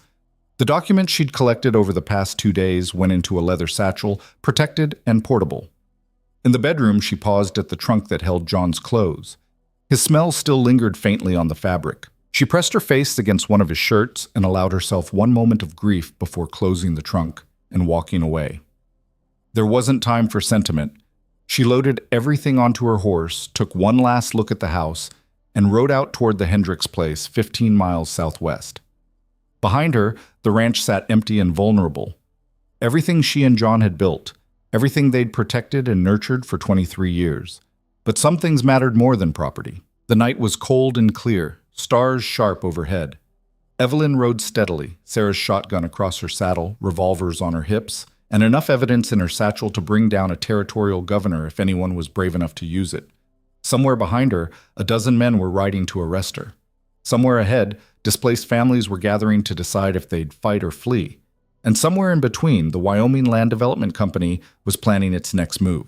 The war was spreading, no longer just about her ranch, but about the valley and everyone in it.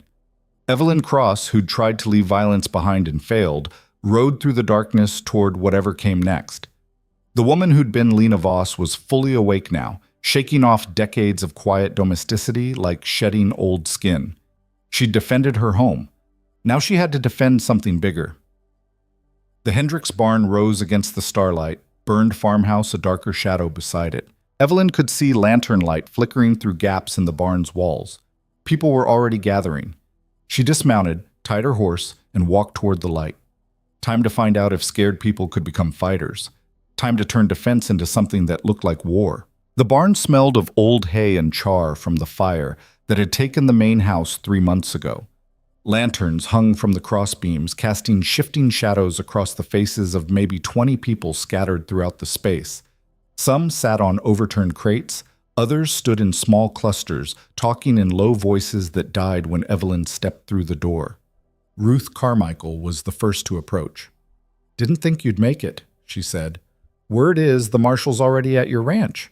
"Well, let him search," Evelyn said. "He won't find me there."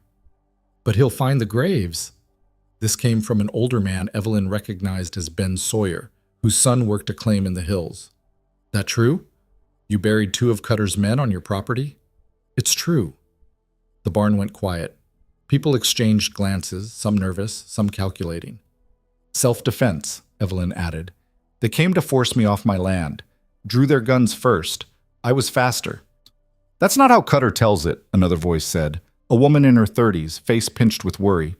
"He says you murdered them in cold blood." "Cutter's a liar working for thieves," Evelyn said flatly. "Anyone here think different?" No one spoke. Whatever else they thought about her actions, they all knew what the company had done to their neighbors, their friends, their families. Sarah Birch appeared from the back of the barn, carrying a wooden crate. She set it down in the center of the space with a heavy thud. "Since we're all here, might as well get to it. Who wants to go first?" A man Evelyn didn't recognize raised his hand tentatively. He was young, maybe 25, with work-roughened hands and dust in his hair. "I'm Jack Morrison, Doc Morrison's nephew. Lost my homestead in July to a tax claim I know damn well was fraudulent. Couldn't prove it, couldn't fight it. They gave me $40 for 160 acres. "Where'd you go?" someone asked. "Been sleeping in my uncle's storage room and doing odd jobs. Saving to file a new claim somewhere else," but he trailed off, the futility obvious in his voice. Another person spoke up, then another. The stories poured out, variations on the same theme.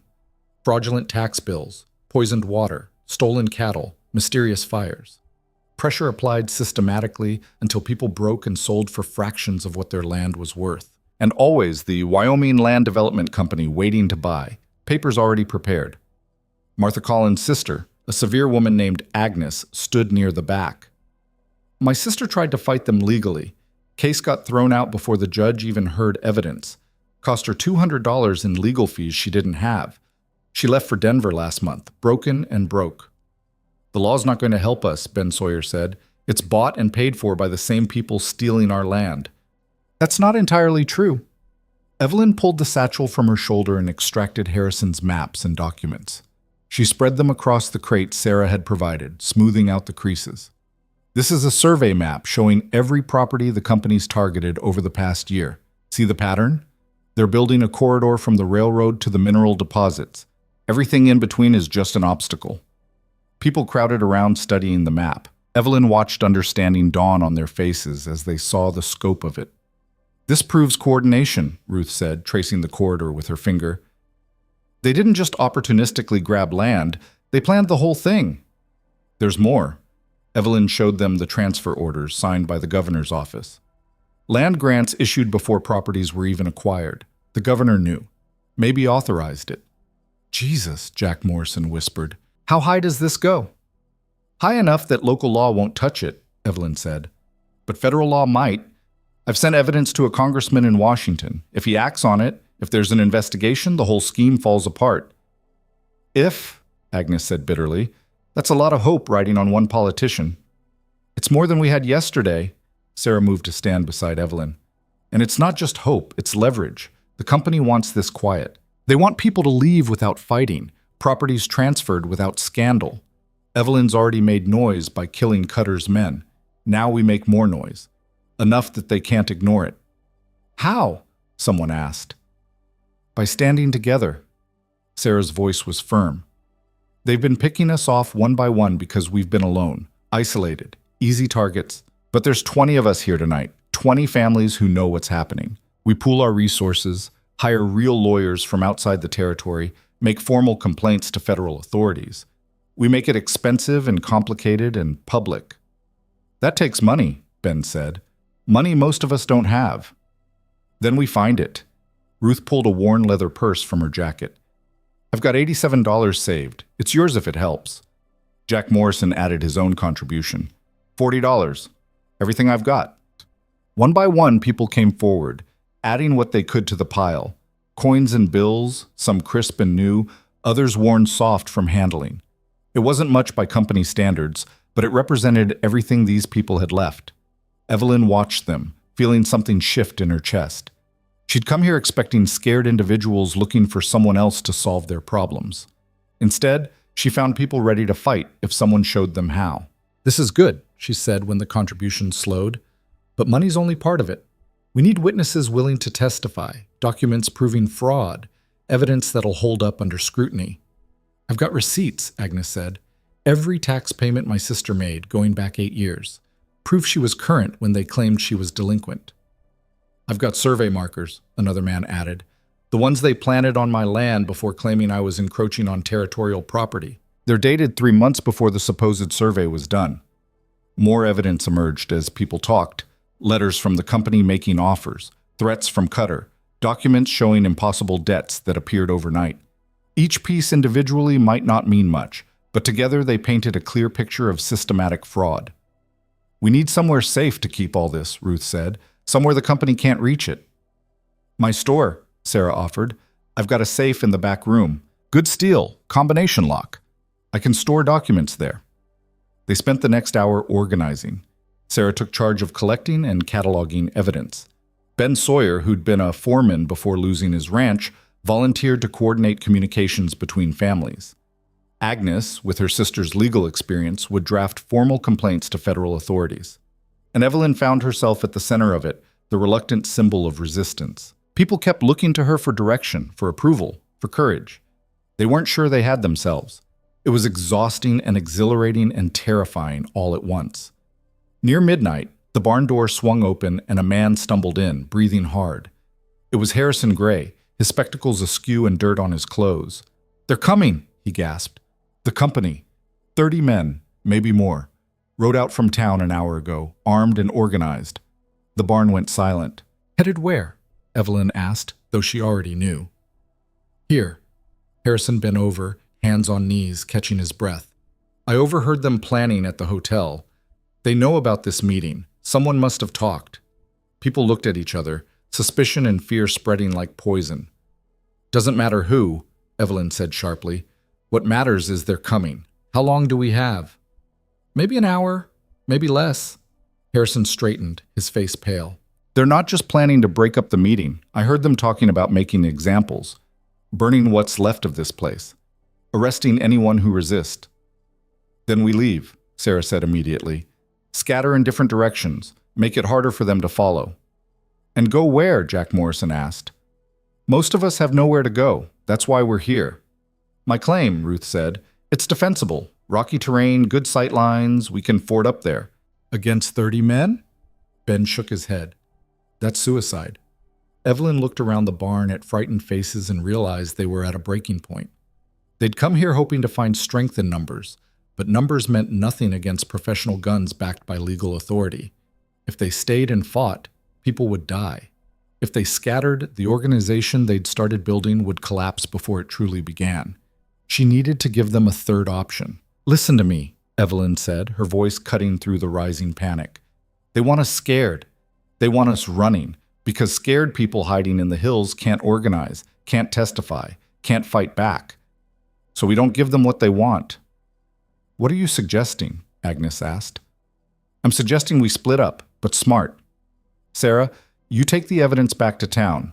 Lock it in your safe and don't open it for anyone except federal authorities. Harrison, you go with her. Your official position gives you credibility if you need to make statements." Harrison nodded, still breathing hard. "The rest of you scatter to friends, relatives, anywhere you can lay low for a few days, but stay in contact. Ben's coordinating communications. Check in every 2 days so we know everyone's safe." "What about you?" Ruth asked. "I'm going back to my ranch." "That's the first place they'll look," Sarah protested. "I know. That's why I'm going." Evelyn met their eyes, one by one. "They're coming here because someone talked, but they don't know how many of us there are or what we've planned. If I'm at my ranch when they arrive, visible and alone, it sends a message that tonight was just me. It protects the rest of you." "You'll be arrested," Ben said. "Or worse." "Maybe, but I've got warrant for my arrest anyway. Better the marshal takes me in front of witnesses than the company's hired guns disappear me in the hills." She paused. "And if they try anything illegal, if they overstep, that's more evidence, more scandal, more ammunition for the federal investigation." It was a gamble built on assumptions that might be wrong, but it was the best option she could see in a situation with no good choices. "I don't like it," Sarah said. "Neither do I," Evelyn admitted. "But we're out of time for liking things." They moved quickly after that, people gathering their belongings and heading to horses tied outside. Sarah packed the evidence into saddlebags, handling the documents like they were made of glass. Harrison helped, his hands steadier now that he had a task. Ruth pulled Evelyn aside as the barn emptied. "You're doing it again," she said quietly. "Doing what?" "Standing in front of the bullets, taking the risk yourself so others don't have to. Someone has to." "Does it always have to be you?" Evelyn thought about that, thought about John and the quiet life they'd built, thought about all the years she'd spent trying to be someone other than Lena Voss, someone who didn't solve problems with guns and violence. "Yeah," she said finally. "I think maybe it does." Ruth squeezed her arm, then mounted her horse and rode off into the darkness with the others. Soon only Sarah and Evelyn remained, standing in the empty barn with the lanterns burning low. "You know this is crazy," Sarah said. "I'm aware. The marshal will arrest you. Best case, you spend months in territorial jail waiting for a trial that'll probably be rigged. Worst case..." She didn't finish. "Worst case, I'm already dead and none of this matters. Anyway." Evelyn picked up Sarah's shotgun from where she'd leaned it against the wall. "You should go. If they find you here, you're compromised." Sarah took the shotgun, checked the loads, and handed it back. "Keep it. You'll need it more than me." She moved toward the door, then stopped. "Evelyn, what you did tonight, organizing these people, giving them hope, that matters.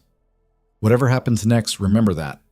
Then she was gone, riding hard toward Elkhorn with Harrison beside her and saddlebags full of evidence that could bring down a territorial governor if it reached the right hands.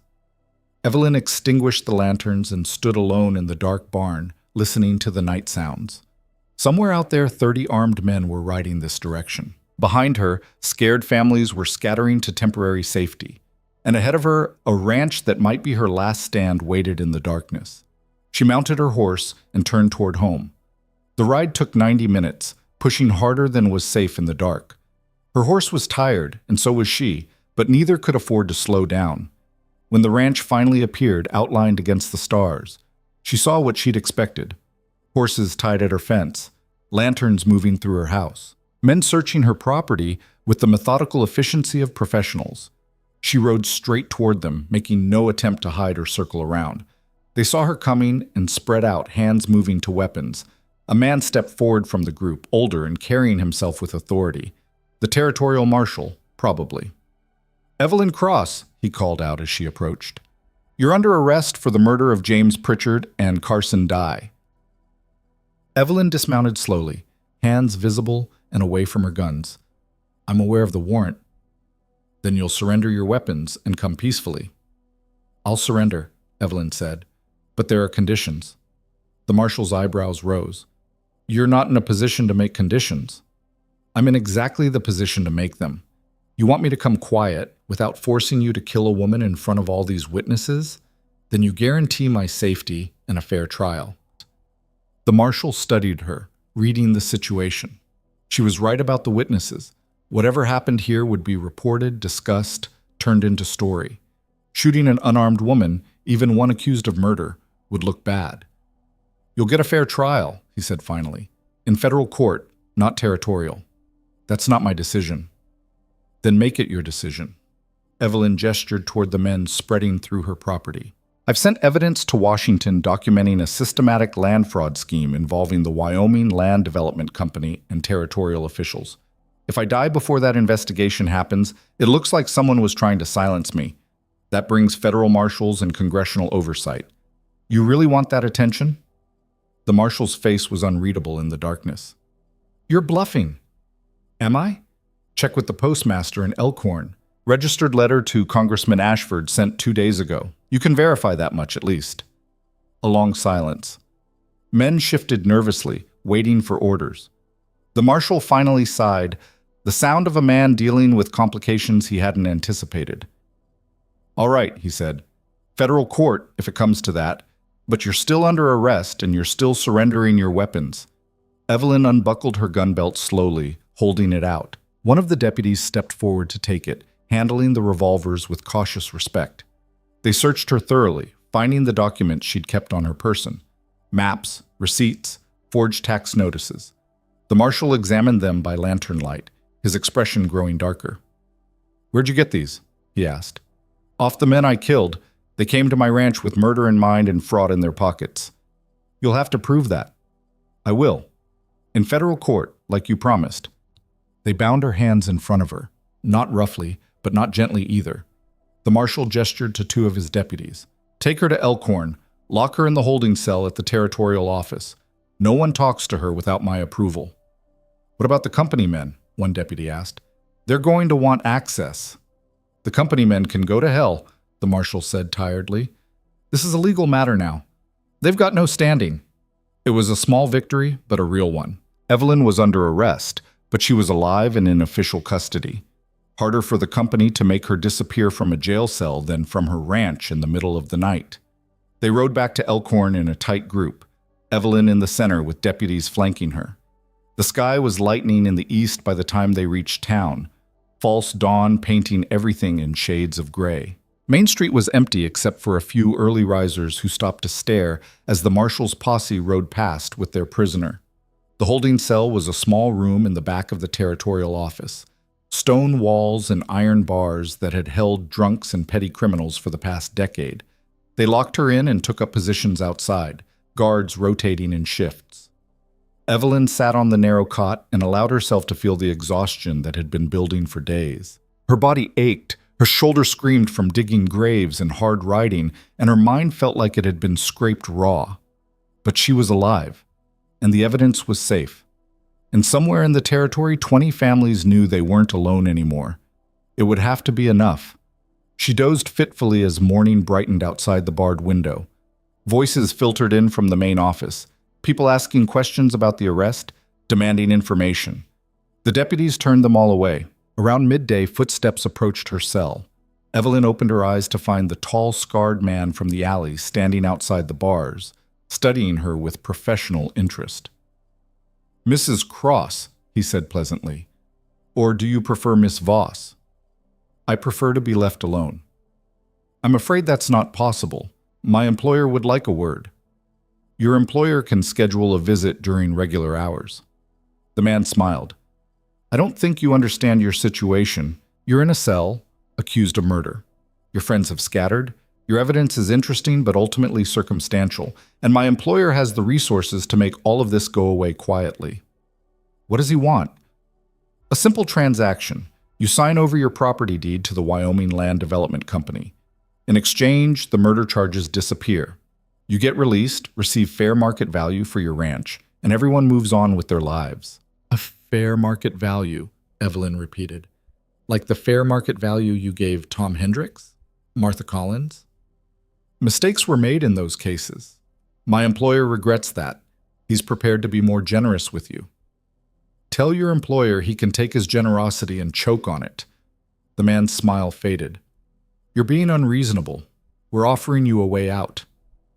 "You're offering me surrender dressed up as compromise." Evelyn stood and walked to the bars, meeting his eyes. "I'm not interested." "Then you'll hang for murder." "Maybe. But the evidence I sent to Washington will still arrive, the investigation will still happen, and your employer's entire operation will collapse under federal scrutiny." She paused. "The only question is whether he wants to cut his losses now or keep digging until Congress gets involved." The man stared at her for a long moment, then shook his head. "You're a foolish woman." "Probably, but I'm a foolish woman who's still breathing, which is more than your last team can say." He left without another word. Evelyn sat back down on the cot, her hands shaking slightly now that the confrontation was over. It had been a bluff built on partial truths. The letter to Congress was real, but whether it would actually trigger an investigation was anyone's guess. Politicians ignored inconvenient information all the time, but the company didn't know that. They couldn't be sure. The afternoon dragged on. Guards changed shifts. People came and went in the main office. Through the barred window, Evelyn could see a slice of Main Street in the life of Elkhorn continuing despite her imprisonment. Near evening, Sarah appeared at the cell with a basket covered in cloth. The guard checked its contents, then allowed her to pass it through the bars. "Brought you dinner," Sarah said. "Not much, but better than what they'd feed you." The basket contained bread, cheese, dried meat, and a jar of water. Evelyn ate mechanically, tasting nothing. "They questioned me for 2 hours," Sarah said quietly, glancing at the guard who'd stepped back to give them minimal privacy. "Wanted to know about the meeting, who was there, what was said. I told them it was a social gathering, families supporting each other after hard times." "They believe you?" "Probably not, but they can't prove otherwise." Sarah leaned closer to the bars. "The evidence is safe. I cataloged everything and locked it away. Harrison made copies of the maps before we left, distributed them to 3 different families. If something happens to the originals, we still have backups." "Good thinking." "Ruth's spreading word about what happened. By tomorrow, every ranch within 50 miles will know you were arrested defending your land. Public opinion's turning." It was small comfort from inside a jail cell, but Evelyn appreciated the effort. "What about the company's response?" "Quiet so far. Too quiet. They're planning something." Sarah's expression darkened. "Be careful, Evelyn. They can't let you testify. If this goes to trial, if you get to tell your story in open court, everything falls apart for them." "I know." "Then you know they'll try to stop you, one way or another." They talked for a few more minutes before the guard indicated visiting time was over. Sarah left reluctantly, promising to return tomorrow with more food and news. Evelyn settled back on the cot and waited for darkness. It came slowly, the barred window showing the progression from twilight to full night. The territorial office grew quiet as clerks and officials left for the day. The guards remained, 2 at all times, rotating every 4 hours. Around midnight, Evelyn heard voices in the main office. Low and urgent, the kind of conversation that meant trouble. She moved to the bars, listening. "Can't just walk in here and demand." "We have authorization from the governor's office. The prisoner is to be transferred to territorial custody in the capital." "In the middle of the night? That's irregular." Nevertheless, those are our orders. Footsteps approached. Evelyn backed away from the bars as the scarred man appeared with two others, all wearing badges that looked freshly pinned. The night guard stood beside them, uncertain and outmatched. "Mrs. Cross," the scarred man said, "you're being transferred." "I was promised federal court," Evelyn said. "Plans change. The territorial governor has taken personal interest in your case. You'll be transported to the capital for arraignment tomorrow." It was a lie. She could see it in his eyes, hear it in the careful neutrality of his voice. There would be no transfer, no arraignment. Just a quiet disappearance on a dark road, another problem solved. The guard unlocked her cell, hands shaking slightly. He knew something was wrong but lacked the authority or courage to refuse. They pulled Evelyn out and bound her hands behind her back this time. The scarred man gripped her arm tightly as they moved through the office toward the front door. Outside, a covered wagon waited with two more men on the driver's bench. No official markings, no territorial seals. Just hired guns doing dirty work. This was it. The moment where everything went wrong. Evelyn thought about struggling, about trying to break away and force them to kill her here in the open where witnesses might see. But the street was empty and the night was dark, and her chances of escaping three armed men with her hands bound were essentially zero. They were pushing her toward the wagon when a voice cut through the darkness. "That's far enough." Everyone froze. The marshal stepped out of the shadows across the street, rifle in hand. Behind him, more shapes materialized. Deputies, maybe 6 of them, all armed. "This prisoner is under my custody," the marshal said, "and she's not going anywhere." The scarred man's grip tightened on Evelyn's arm. "We have authorization from—" "I don't care if you have authorization from the president himself," the marshal interrupted. "I gave my word she'd get federal court, and I keep my word. So you boys can get back in your wagon and leave, or we can have a different kind of conversation." The tension stretched like a wire pulled too tight. 6 deputies against 4 company men. The math favored the marshal, but math could be unpredictable when everyone was armed. Finally, the scarred man released Evelyn's arm. "This isn't over." "Yes, it is," the marshal said quietly. "Go back to whoever sent you and tell them the law still means something in Elkhorn. Tell them this woman gets her day in court, and if they don't like it, they can file a formal complaint." The company men withdrew slowly, climbing into their wagon and driving away into the darkness. The marshal waited until they were gone, then gestured to his deputies. "Take her back to the cell. Double the guard. No one gets access without my personal approval." They led Evelyn back inside, her hands still shaking from how close it had been. The marshal followed, dismissing the night guard who'd allowed the intrusion. "Why?" Evelyn asked when they were alone. "Why what?" "Why stop them? You work for the territory. The governor's probably ordering you to look the other way." The marshal was quiet for a moment. "My daddy taught me that a badge means something. Means you enforce law, not power. Maybe that's old-fashioned thinking, but I'm too old to change now." He looked at her through the bars. "You might be a murderer. You might be exactly what Cutter says. But you deserve a fair trial to prove it one way or the other. That's how this is supposed to work." It was more than Evelyn had hoped for. Not justice exactly, but the possibility of it. "Thank you," she said. The marshal nodded and left her there, doubling the guards like he'd promised. Evelyn lay back on the cot, staring at the ceiling. She'd come within minutes of disappearing forever, of becoming another casualty in the company's expansion. But the marshal had stopped it. One honest man in a corrupt system. Maybe that would be enough. Maybe it wouldn't. But for tonight, she was alive and the fight could continue. Outside, the town slept while guards watched her cell and the stars wheeled overhead. Tomorrow would bring new challenges. A trial, probably rigged. More attempts to silence her, probably more sophisticated. But she'd survived tonight, and that meant there was still a chance. Morning came with footsteps in the hallway and the smell of coffee that someone forgot to offer her. Evelyn had slept badly, waking at every sound, half expecting another attempt to remove her from the marshal's custody.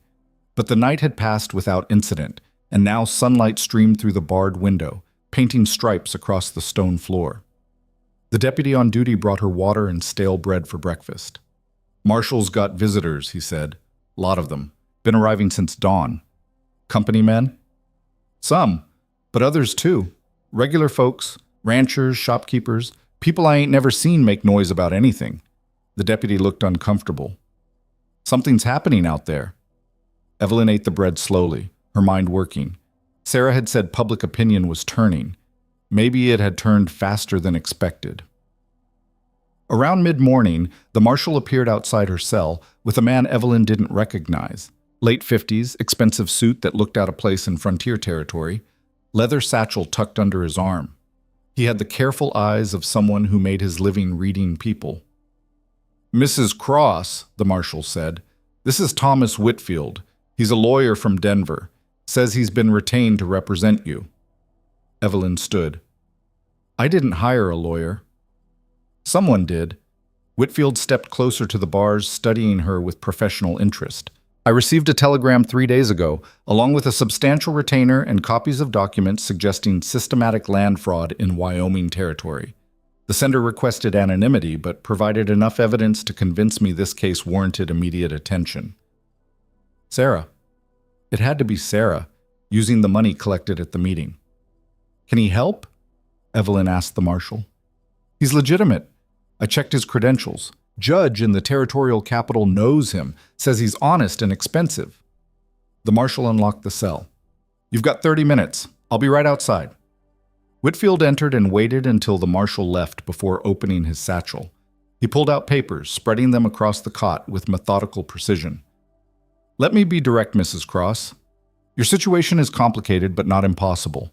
The murder charges are weak. Deputy Cutter's statement contradicts physical evidence, and his credibility is questionable given his employment history with the Wyoming Land Development Company.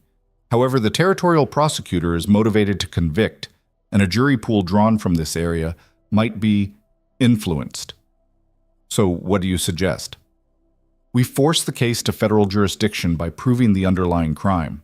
If I can demonstrate that the attempted seizure of your property was fraudulent and criminal, that Cutter and his men were acting as agents of a conspiracy rather than legitimate law enforcement, then your actions become clear self-defense against criminal assault."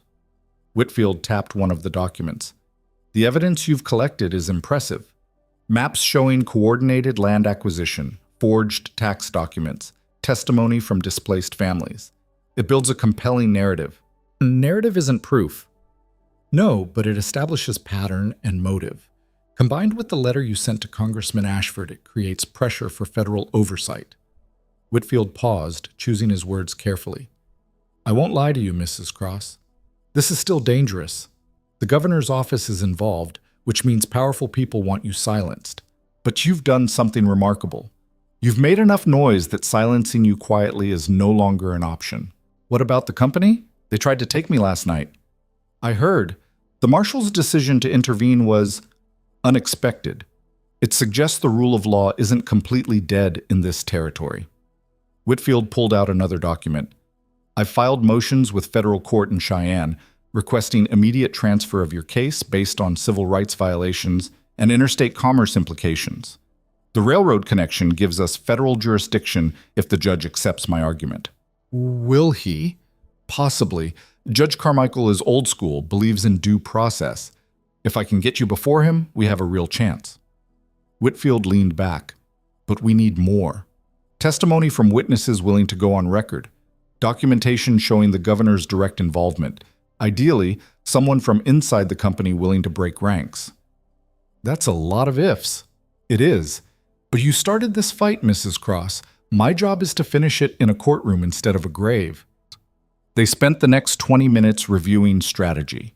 Whitfield asked detailed questions about the confrontation with Cutter, the evidence she'd collected, the families who'd been displaced. He took notes in precise handwriting, occasionally asking her to clarify dates or specific statements. When the marshal returned, Whitfield gathered his papers. "I'll be in touch.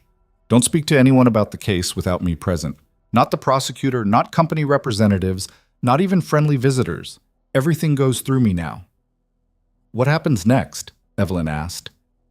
"Next, I make the company's lawyers very uncomfortable." Whitfield smiled thinly.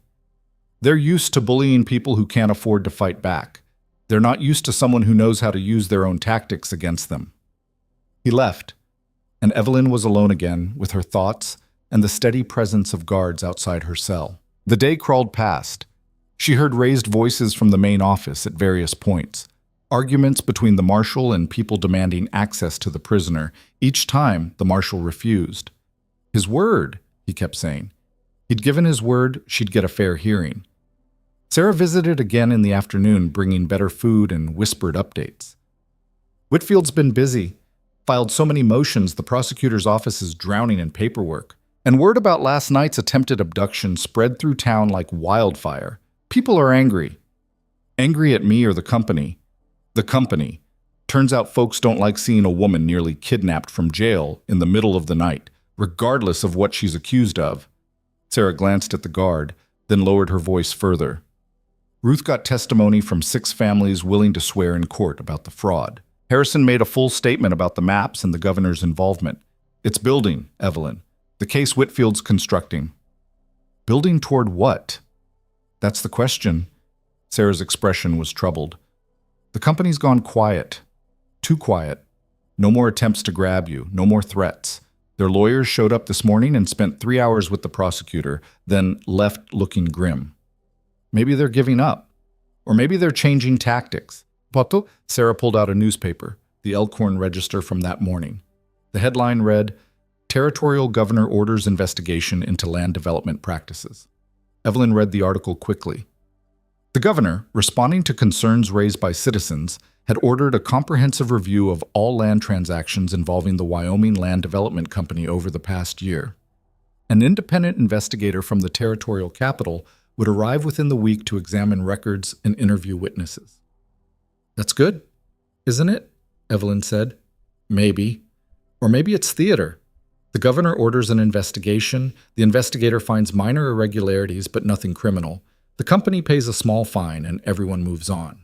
Meanwhile, you're still facing murder charges. Whitfield thinks he can beat those. In federal court, possibly. But what if the judge in Cheyenne refuses jurisdiction? What if you end up tried here, in territorial court, in front of a jury that's been reading company-friendly newspapers for months? Sarah leaned closer to the bars. I'm not trying to scare you. I'm trying to prepare you. This isn't over. She was right, of course. One honest marshal and one good lawyer didn't erase the fundamental power imbalance. The company had money, political connections, and the machinery of government supporting them. Evelyn had evidence and growing public support, but neither guaranteed justice. After Sarah left, Evelyn lay on the cot and stared at the ceiling. She thought about John, about the ranch, about all the people whose lives had been destroyed by systematic greed. She thought about Carson and Pritchard, 2 young men who died because they chose money over decency. She thought about who she'd been before this started and who she'd become in the process. Lena Voss had killed without hesitation, a woman for whom violence was just another tool. Evelyn Cross had tried to leave that behind, to build something gentler. But maybe the truth was somewhere between those extremes. Maybe she was neither the killer nor the quiet rancher, but something new.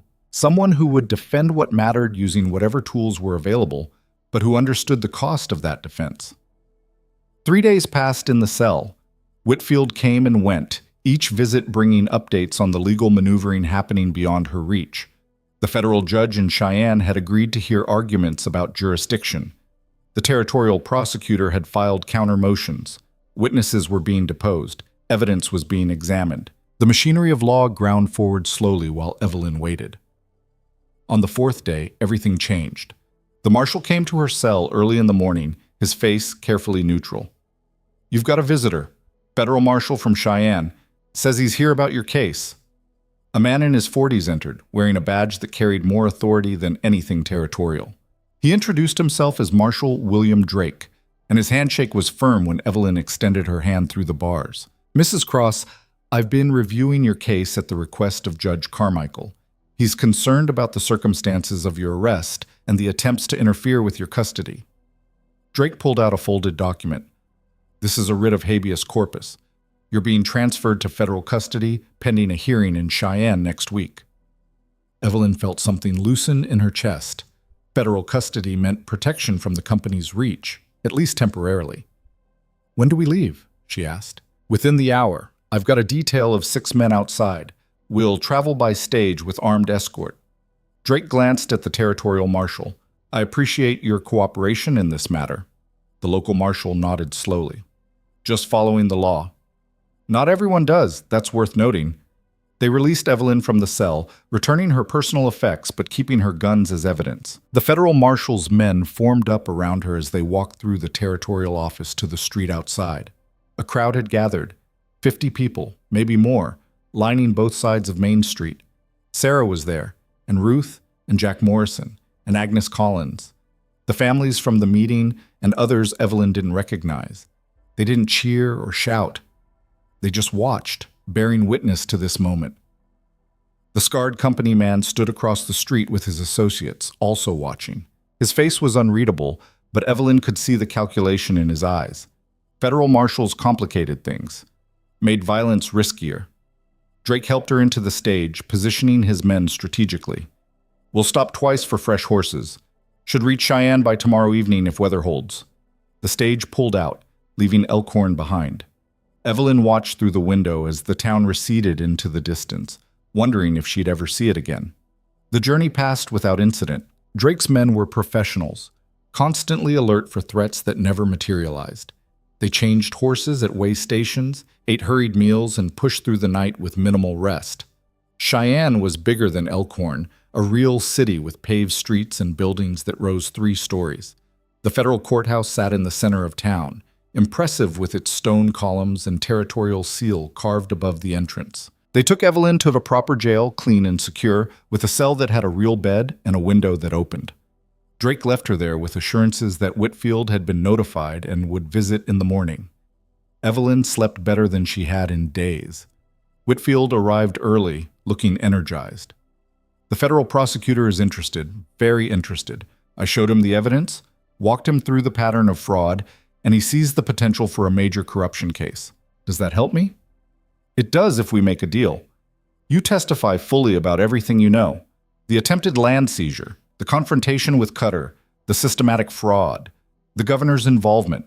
In exchange, the murder charges get reduced to self-defense, and you walk free pending the outcome of the larger investigation. What about the company? If the federal case proceeds, the Wyoming Land Development Company faces criminal charges, asset seizure, and dissolution. The governor faces impeachment if his involvement is proven. Everyone who participated in the fraud faces prosecution. Whitfield's smile was sharp. They built an empire on corruption. We're going to tear it down with the law. The hearing happened 2 days later in Judge Carmichael's courtroom. Evelyn sat at the defense table while Whitfield presented the case with surgical precision. He called Harrison Gray to testify about the maps and documentation. He called witnesses from displaced families to describe the fraud. He submitted the forged tax documents and transfer orders bearing the governor's signature. The territorial prosecutor tried to object, claiming jurisdiction and questioning evidence. But Judge Carmichael shut him down repeatedly, his old face stern and unyielding. This court will hear all relevant evidence, the judge said, and then will determine appropriate jurisdiction and charges. Evelyn took the stand and told her story. The confrontation at her ranch, Cutter's threats, the moment when 3 armed men forced her choice. She described it plainly, without embellishment or justification, just the facts of what had happened. When she finished, Judge Carmichael sat back in his chair, thinking. The courtroom was packed, people standing in the aisles and spilling into the hallway. Word had spread that this was more than a simple murder trial. Mrs. Cross, the judge said finally, based on the evidence presented, I find reasonable cause to believe you acted in self-defense against individuals engaged in criminal conspiracy. The murder charges are hereby dismissed. The courtroom erupted. The territorial prosecutor objected loudly, but his voice was lost in the noise. Judge Carmichael banged his gavel. However, he continued, raising his voice, the evidence of systematic fraud and official corruption warrants immediate federal investigation. I'm ordering the U.S. Marshal's Office to begin a full inquiry into the Wyoming Land Development Company and all associated territorial officials. Mrs. Cross, you're released on your own recognizance pending your cooperation with that investigation. It was more than acquittal. It was vindication. The territorial prosecutor stormed out, already composing telegrams to his superiors, but Evelyn barely noticed. She was free. The charges were dropped, and the machinery of federal justice was now pointed at the people who'd tried to destroy her and everyone like her. Whitfield shook her hand. Congratulations. Though I suspect your troubles aren't completely over. The company still has resources, and desperate people do desperate things. Let them try, Evelyn said. I'm done running. Federal marshals escorted her from the courthouse through a crowd of well-wishers and curious onlookers. News had traveled fast. By evening, every newspaper in the territory would be running stories about the widow who'd beaten murder charges and triggered a corruption investigation. Sarah was waiting at the hotel where Evelyn had been given a room. You did it, she said, pulling Evelyn into an unexpected hug. You actually did it. We did it, Evelyn corrected. All of us. What happens now? Now the federal investigation proceeds. They'll need testimony from everyone who was defrauded. Months of depositions and evidence gathering. Evelyn sat on the bed, suddenly exhausted. But the company's finished. Even if some officials escape prosecution, the scandal alone will destroy their operation.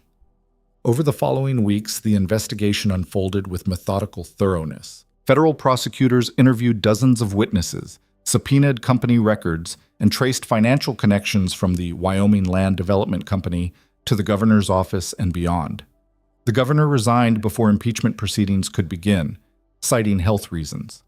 The company's president, Marcus Thornhill, disappeared somewhere east of the Mississippi, abandoning the territorial operation entirely. Wade Cutter was arrested on fraud and conspiracy charges, facing years in federal prison. The scarred man and his associates simply vanished, their type always moving on when the current job became untenable. Property rights were restored to families who'd been defrauded. Tom Hendricks got his ranch back, though the house was gone. Martha Collins returned from Denver to reclaim her land. One by one, the families rebuilt what had been taken from them. Evelyn returned to her ranch after a month in Cheyenne. The place looked different somehow, smaller than she remembered. The cattle had scattered during her absence, and the house had been ransacked during the marshal's search. But it was still hers, still home. She spent days repairing damage and rounding up livestock. Ruth came to help, and Sarah and others who'd fought alongside her. They worked together, rebuilding not just Evelyn's ranch, but the sense of community the company had tried to destroy. "You going to stay?" Ruth asked one evening as they sat on the porch watching the sunset. "Where else would I go?" "Anywhere. You're famous now. The woman who stood up to corruption and won. You could lecture, write a book, do anything you wanted." Evelyn thought about that, about Lena Voss and all the things that name had meant, about Evelyn Cross and the quiet life she'd tried to build, about who she'd become in the space between those identities. "I'm a rancher," she said finally. "This is what I know. This is what I fought for." Ruth smiled. "Fair enough." The federal trial happened in the spring of the following year. Evelyn testified for 3 days, walking prosecutors through every detail of the conspiracy. The evidence was overwhelming. Convictions came down like rain, dozens of people from company executives to territorial officials finding themselves in federal prison. The newspapers called it the biggest corruption case in Wyoming Territory history. Editorials praised the courage of ordinary citizens who'd stood against institutional power. Reform movements swept through territorial politics, new laws enacted to prevent similar schemes. But for Evelyn, the real victory was simpler. Her ranch was hers. The valley was free. People could build their lives without fear of systematic theft disguised as law. She lived on that ranch for another 23 years, working the land until her body finally gave out. She never remarried, never sought fame or recognition for what she'd done. She was just Evelyn Cross, the widow rancher who'd fought when fighting mattered. But sometimes, late at night when the valley was quiet, she'd take out the old revolvers and clean them carefully. Not because she expected to need them again, but because they'd been part of who she was. Part of the story that had unfolded in those desperate weeks when she'd been forced to choose between surrender and resistance. The guns stayed loaded, tucked away in the corner cabinet, just in case. Because the world was still dangerous, and the people in power still sometimes confused it with permission to exploit the powerless. But at least in this one valley, on this one ranch, one woman had proven that power wasn't absolute, that speed and courage and the willingness to stand when others backed down could still matter, that one person, pushed far enough, could push back hard enough to change everything. Ruth visited regularly over the years, and Sarah and the families who'd rebuilt their lives after the company's collapse. They'd sit on Evelyn's porch and talk about crops and weather and children growing up in a valley that had nearly been stolen from them. No one called her Lena Voss anymore. That name had faded back into legend, a story told in saloons about a woman who'd been faster than lightning and more dangerous than a cornered wolf. But Evelyn knew the truth. She'd never been a legend, just a woman who'd been pushed too far and refused to break. Just someone who'd learned long ago that sometimes the only way to keep what mattered was to fight for it with everything you had. The ranch stayed in her name until the day she died, peacefully in her sleep at the age of 76. She left it to Ruth's daughter, along with a letter explaining the history. The girl read it carefully, then locked the letter away with the revolvers and the old tax receipts and all the other documents that told the story of one woman's stand against corruption. The valley remembered, not with monuments or plaques, but in the way people told the story to their children, about how things had almost gone wrong, about how one widow had said no when saying yes would have been easier, about how that single word had sparked a movement that saved them all. And sometimes when the wind blew just right across the Wyoming plains, you could almost hear it. The echo of gunfire from that autumn evening when Evelyn Cross had drawn faster than death and changed the course of a valley's history. Not because she was perfect, not because she was fearless, but because when the moment came, she'd been ready, and that had made all the difference.